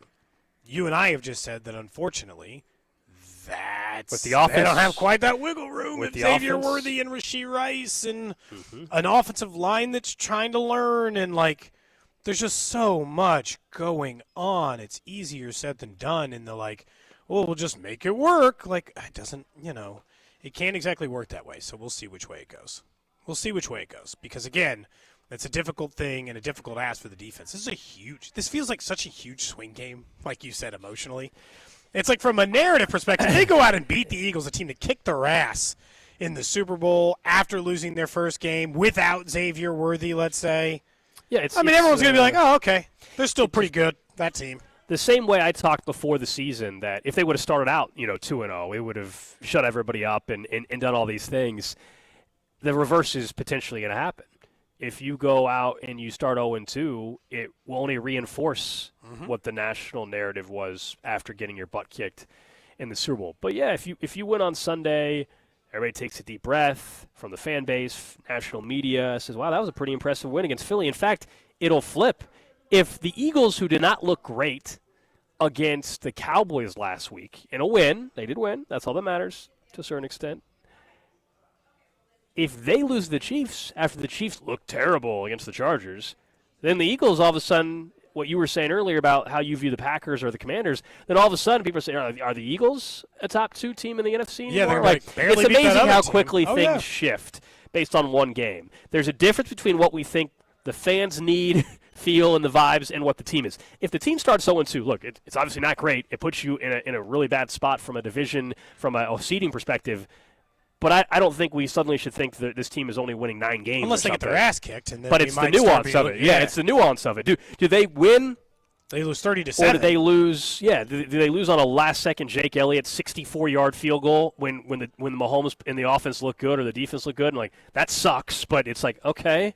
Or do they lose where they score 10 points and the defense can't get a single stop? They lose 28-10, which in the Mahomes era, that's been pretty rare. It's basically been the Bucs game and the Eagles game, and that's about it, losing a game like that. But you get my point. Yeah, I think nuance always matters. Do we see improvement and they just lose a tough game, or is it just a clear performance like they just had against the Chargers, where it's like, man, they were slow out of the gate, and the Eagles can do whatever they want, and the Chiefs are playing come from behind, and Patrick Mahomes has to play hero ball. And all. If it's that again, then it's a different vibe. Very different. All right, up next, we'll get to what's trending. Plus, earlier today, Tyrann Mathieu, former Chiefs safety, Super Bowl champion, called into the show. He will be banging that drum on Sunday out at Arrowhead. We also got his perspective on what he needs to see from this defense. What's up, Chiefs Kingdom? It's Chris Jones. You're listening to Cody and Gold. Weekdays 10 to 2 on your home for Chiefs football. 96.5 The Fan. Brought to you by Heartland Men's Health, the leader in men's sexual health. Thousands of men have been successfully treated for low T, ED, and more, all with discretion and compassion. Make your appointment at heartlandmenshealth.com. GimmeTheVin.com's big cash giveaway. I hate games and scams. So when we had the idea to give away $25,000, I was very careful about the way it was orchestrated. Get the top of the market money and enter to be the lucky person to get $25,000. This is no joke. This is no game. This is very real. Just like GimmeTheVin.com. No purchase necessary. For official rules, go to GimmeTheVin.com. Sell us your car. GimmeTheVin.com. So easy you can do it in your underwear. Hey, Drew and Jonathan Scott here. Build a customized renter's policy with American Family Insurance so you can protect your tandem bike on the go. Thief! Oh, he is struggling with that two-seater. Life's better when you're under American Family's roof. Insure carefully, dream fearlessly. Get a quote and find an agent at amfam.com. Some exclusions may apply. Products not available in every state. American Family Mutual Insurance Company, SI and its operating companies. 6000 American Parkway, Madison, Wisconsin. Flu season is here. Get your flu shot today at your local Hy-Vee pharmacy. It's easy, convenient, and no appointment is necessary. Plus, when you get your flu shot at Hy-Vee, earn a 20-cent fuel saver. That's right, a 20-cent fuel saver. Get your flu shot when it's convenient for you. Schedule online or just stop by your Hy-Vee pharmacy. No appointment necessary. Help your family stay healthy. Get your flu shot and get a 20-cent fuel saver only at Hy-Vee. See store for details. Some restrictions apply. It's football season, and I can't wait for the games. And now I have even more reason to cheer on the Chiefs. I just head to Hy-Vee the day after any game and score savings at the pump with my Hy-Vee Perks card. Win or lose, I earn a fuel saver discount equal to the Chiefs score based on the amount I spend. If the Chiefs score 35 points, I save 35 cents per gallon when I spend $35 on groceries. The more we score, the more I save only at Hy-Vee. Some exclusions apply. See store for details. Need to sell your house in Kansas City but not sure where to start? Selling a home can feel overwhelming, especially if you're facing foreclosure, a divorce, an inherited property you don't want, or just need to move quickly. But you don't have to figure it out alone. Rex Buys KC is here to help. As a local home buyer, I understand the Kansas City market inside and out. My family and I live right here, so I know the neighborhoods, the trends, and the challenges homeowners face. That's why I take a consultative approach, helping you explore your options and find the best path forward. We buy houses in any condition, no need for repairs, no agent commissions, and no hidden fees. You'll receive a fair cash offer with a closing timeline that works for you. Whether that's in as little as 7 days or at your own pace, just a simple, hassle-free process designed around your needs. If you're ready to talk through your options, call me today at 816-330-6000 or visit rexbuyskc.com. Let's find the right solution for you. Rex Buys KC. Local, fair, and focused on you. Huge savings on Dell AI PCs with Intel Core Ultra processors are here, and they're newly designed to help you do more faster. They can generate code, edit images, multitask without lag, draft emails, summarize documents, create live translations, and even extend your battery life. That's the power of Dell AI with Intel inside. Upgrade today by visiting Dell.com/deals. That's Dell.com/deals. Straight Talk presents The Math of More. Here's how it works. When you say yes to more with Straight Talk, you're left with more for all the other good stuff. So getting an unlimited plan starting at just $25 a month equals more savings for your family's weekend adventures. And with a network covered by Verizon, you can share more from wherever you go. It's simple math, really. More equals more with Straight Talk. Available at straighttalk.com and Walmart. Taxes and fees apply. The $25 plan requires a compatible unlocked device and a new line of service. Additional terms apply. Honey, that flu keeping you up? Did you take NyQuil Intense Flu? Nah, I got this.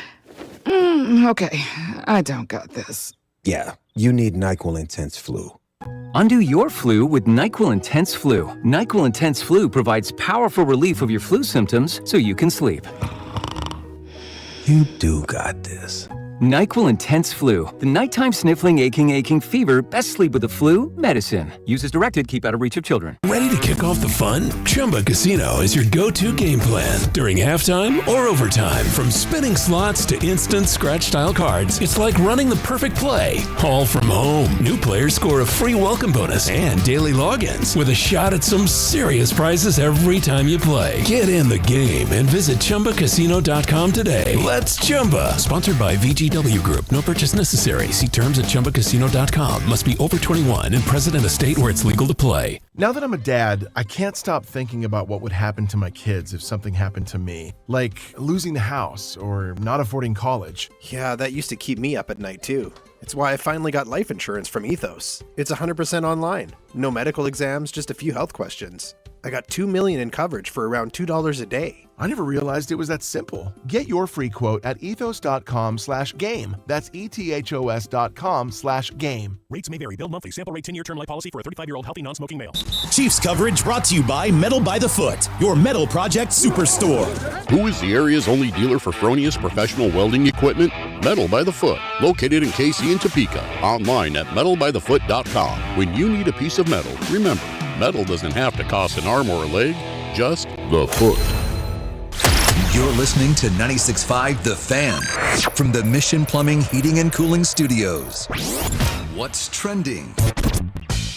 Number one on what's trending, the Royals back at it tonight. They're trying to at least get a split here in Cleveland. They take on the Guardians. 6:15 first pitch at Progressive Field. It'll be Stephen Kolek on the bump. Vern's on deck show at 5 o'clock here on 96.5 The Fan. I mean, it's pretty simple. The Royals now are really up against it. Must-win games just about every time out. They need a winning streak. They have got to get on honestly, it's not even like hyperbolic or anything. I think they need a 5+ game winning streak over the next week and a half. Yeah, I mean, I definitely fear it, obviously. Hopefully they get another winning with Kolek on the mound tonight. Next up on What's Trending, Xavier Worthy is expected to practice today for the Chiefs. I don't want to overplay that and pretend like that means he's playing on Sunday. But he is going to practice for the Chiefs. That comes to a surprise of many. I see Ian Rappaport say, even if it doesn't mean he's playing on Sunday, that's good news for his recovery timeline or how quickly they might get him back on the field. Honestly, when you found out what the injury was, my assumption was at least a month before we'd see Xavier Worthy, maybe around the time Rashee Rice came back. I'm not saying that timeline changed entirely yet, but it's a pretty good sign if he's already on the practice field. We'll see in what capacity. The injury report will come out later for the Chiefs. Yeah, exactly. What did he do? But maybe on the shorter end of 3 weeks versus longer than that. But I also, as we were talking about before, I wonder if it's a little bit of gamesmanship going on here as well. Don't forget tonight, Thursday Night Football, Commanders, Packers from Lambeau. Commanders 3.5-point underdogs, so we'll see what Micah Parsons looks like again for the Packers, and a big opportunity for another statement for the Commanders. You know, they had a great year last year. This year, if they were to go to Lambeau and start off 2-0, okay, Commanders suddenly would vault up the list of teams people take even more seriously than they did towards the end of last season when they were playing really good football.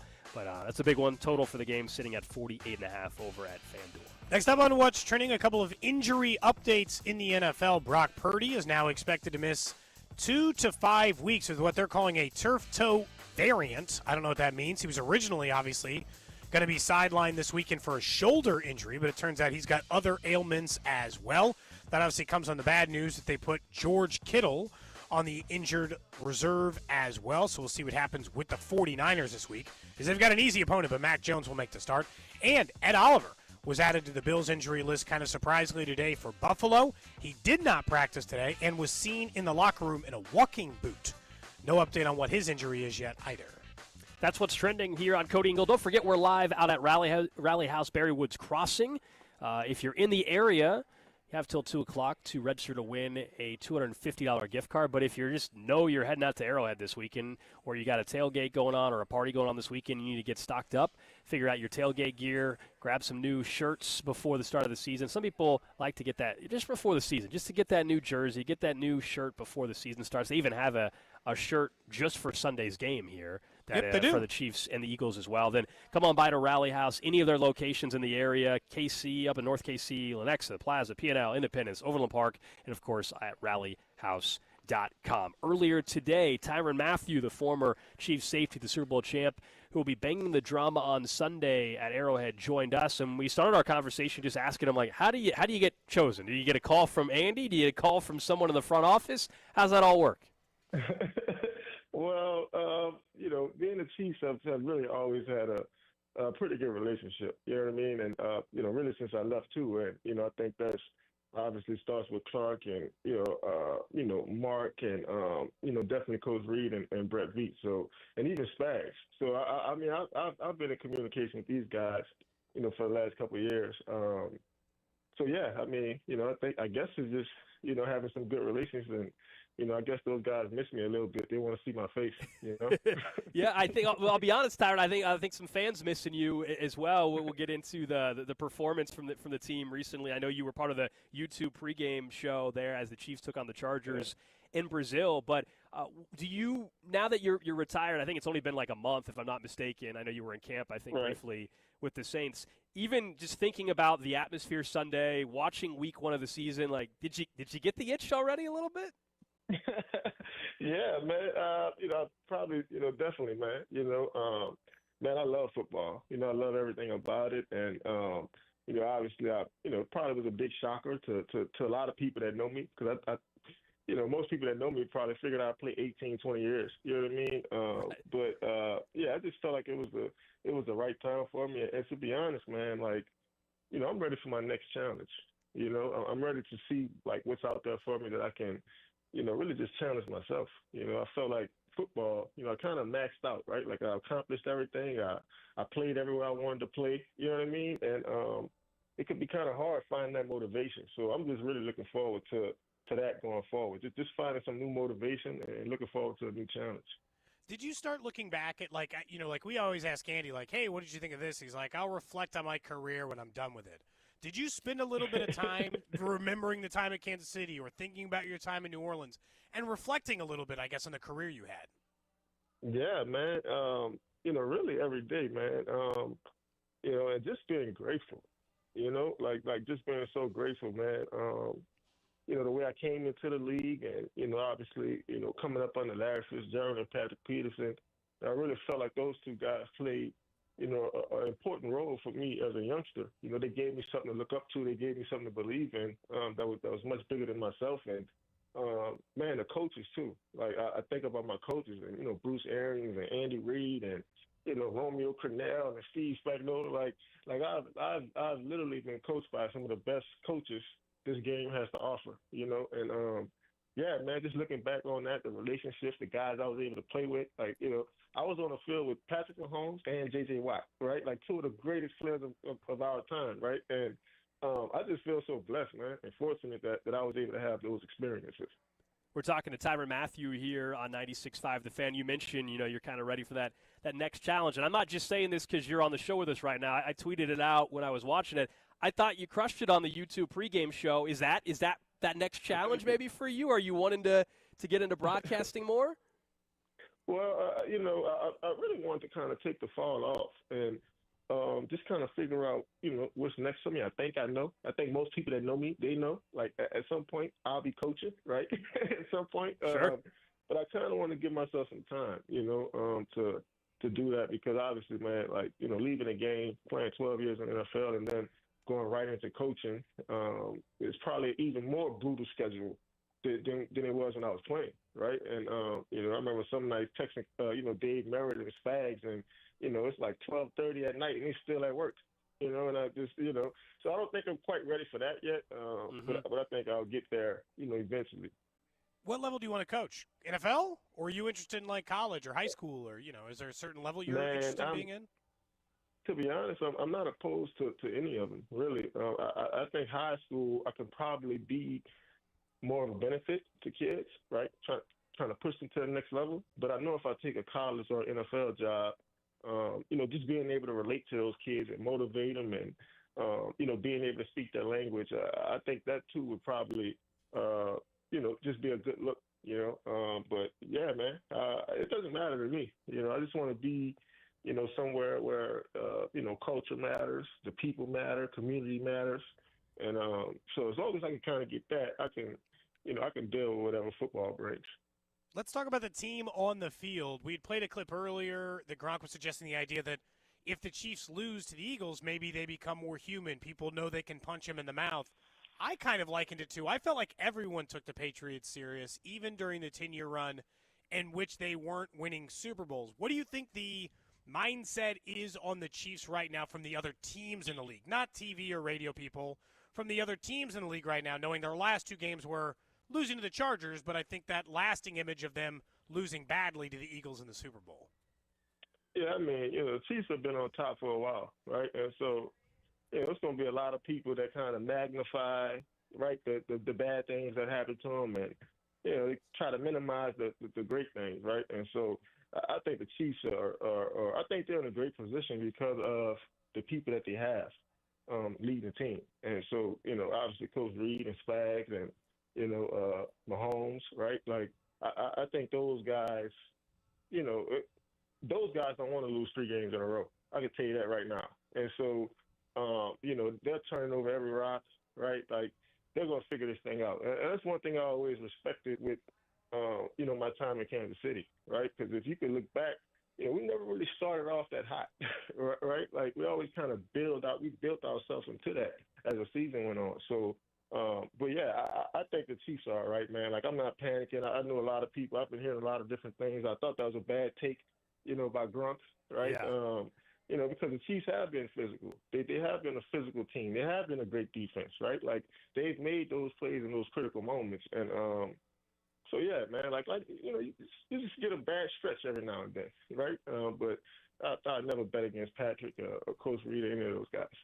We're talking to Tyrann Mathieu here on Cody and Gold. You mentioned where this defense in the past, has built itself up as the season goes, and it looks like that obviously is hopefully going to be the case for Spags. But what did you see as you're watching the game? Is there something that's easier to correct than otherwise? I mean, from a non-player perspective, it seemed like maybe communication and guys were just running into each other. That seems more correctable to me, the non-player, versus maybe some other issues if you think there's any personnel changes down the road. But what did you see specifically from the defense that you think is pretty correctable almost right away for this game on Sunday? Yeah, I mean, listen, man, it's like do your job, right? And, every game's a big game in Chiefs Kingdom, right? Like, and we all want to make those spectacular plays, and right? But you have to just find a way to do that within a defense, And, if you look back to the game, against the Chargers, right? It wasn't that it was a bad defensive call. Maybe this guy got out of the gap, right? Like, maybe this guy didn't contain on a particular rep that he was supposed to. And so I think with Coach Spags and Coach Reed, like they'll figure that part out. They'll get guys back to just doing your job. And that's all defense is, right? Do your job, right, and make the plays that come to you. But don't try to go outside of that and create like your own, because then you end up hurting the team. So, but I see those guys fixing that, man. Week 1 is always like, people want to just kind of like sink the whole season, right? Because it's one game. And, those guys got 16, 17 more games to really figure it out. But, yeah, man, just do your job. Just do your job, stay in your gap, especially when the game's on the line. From an outsider's perspective, Tyrann, what's the, is there a fine line? What's the difference between how we should view when guys get after each other, right? I liked that Drew Tranquill was telling Chris Jones, you missed your assignment. But obviously there's times where that leads to infighting between it, and it's not productive. How can you tell from the outside when telling someone that they're not doing their job right is productive, even if it looks like you're being combative about it, versus it really is these two people don't get along and it's a problem? Yeah, I mean, listen, man, like you're going to go through that, right? As captain, as leader, you got to have tough conversations, right? Like, you got to be able to call people out. You got to be able to hold people accountable, but you got to do it in a way that it's beneficial, right? Like, I don't want to call you out and then you tank on me, right? Like, I want to call you out and then you raise your level of intensity. You raise your enthusiasm. And so I think it's just those guys kind of just figuring that part out. You know, I think Drew's a great player, right? I think he's a good leader, right? Like, he clearly is one of those guys that, you know, leaves it all out on the field. So I think him having, you know, something to say is not odd, right? Because he's one of those guys that's, you know, really putting it on the line, you know, each and every play. But you just got to find that fair balance, man. And then you got to know who you're dealing with, right? Like, you know, some guys may be more performative than others when, you know, you're kind of approaching them or, you know, interacting with them. What do you think this last week has been like? You mentioned the coaches are obviously gonna turn over every single stone, but what, like, you've been in that locker room, you've been at those practices, that facility. What do you think the mentality and just everything is like from the coaches to individual players after what happened last week? Yeah, I mean, listen, man, nobody's smiling, right? Like everything's serious. You know, I think the intensity, you know, probably is to the roof, right? Like, everything matters, right? And that's the thing about playing sports, man. Like, we don't get to pick what details matter. They all matter, right? And so it's just about getting your guys to buy into that and believe in that. And it's always hard too. Like, we can't like understate that, right? Like, it's hard going to the Super Bowl, right? Like, and just, you know, like, having that letdown, right? And then guys coming back, like, probably going to still have some residue from that game, man. But man, you just got to keep chipping away, you know, each and every day, just keep chipping away at it. Tyrann, I know we mentioned at the beginning of the interview you're banging the drum for the Chiefs come Sunday. If they need you at halftime, you still willing to put on a uniform, or what's up? Yeah, man, I definitely can definitely go out there and maybe play like a little 2-minute drill or definitely could play third down for sure. There you go, third down. Yeah, just get a couple of snaps, and you don't want to be running all. Just put me in the game when they're throwing the ball. yeah, I'm sure you'd love that. You got the family coming in for this and everything.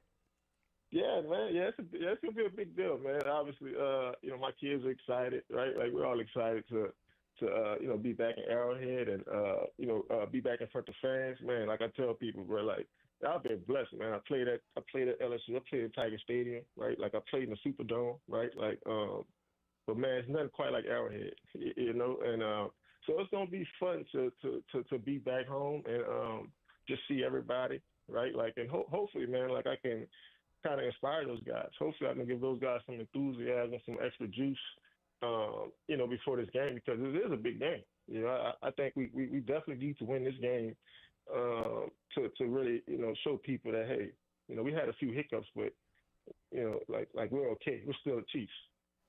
So that was Tyrann Mathieu a little bit earlier today. He'll be at Arrowhead Sunday banging the drum, and it sounded like he's going to speak maybe to the team, or at least talk to some of the guys before the game. Or that's something that will be interesting to follow up on after the game if the defense does play better, and whether or not Tyrann addressed anybody on the team or met with Spags or anything like that too.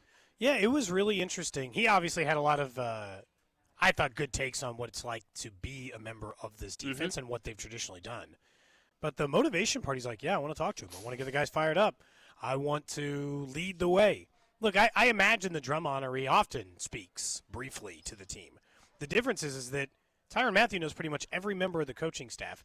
Every guy either played with Tyrann Mathieu, against Tyrann Mathieu, and he's not been gone long enough that most of the young guys who didn't do either of those things don't remember Tyrann Mathieu. As an NFL player, he was a member of an all-decade team. You can't tell me he doesn't have something for Jaden Hicks. Like, he can talk to the team as much as he wants. Fine with me. He admitted he kind of got the itch a little bit after retiring. It's only been a month, but he said he's ready for, you know, the next challenge, and clearly he plans on coaching. Maybe it's 5 years from now, maybe it's a year from now, but I thought it was pretty good in the pregame show there for YouTube during the Chiefs game or before the Chiefs game. That to me was like the only good part about the YouTube broadcast. I thought overall. Yeah, there was a lot of it I didn't like. Great, but him as a coach, everybody knows that that's at some point something he's going to do. The question will be at what level. How long does he take off, and at what level? And as he said, he thinks just because of his story and anybody that has followed his career more than just in Kansas City, going back to his LSU days and the story around him before he went there, and then obviously in the draft and everything like that, just in terms of being able to talk about experiences and maybe kids that are going through things as well. He would be an unbelievable coach, but also just I can speak to you. I've been through these experiences, I think but also just knows ball. Yeah. Like the in for Tyrann Mathieu, the reason why he was such a great player is he knows defenses. He knows scheme. You want to talk about a guy who could coach you up in the, like, you want to know what you have to know? I can help you get there. What's interesting to me is, like, what level he ends up at. Does he become a defensive backs coach for Andy Reid? Does he college? I can see college. College makes a lot of sense for him in the sense, like, if somebody put him on a defensive staff at LSU, someone put him on a defensive staff at an SC. Like, if I were Missouri and he's like, hey, we'll let you come be defensive, maybe not coordinator right away, but we'll let you come be the DB's coach immediately.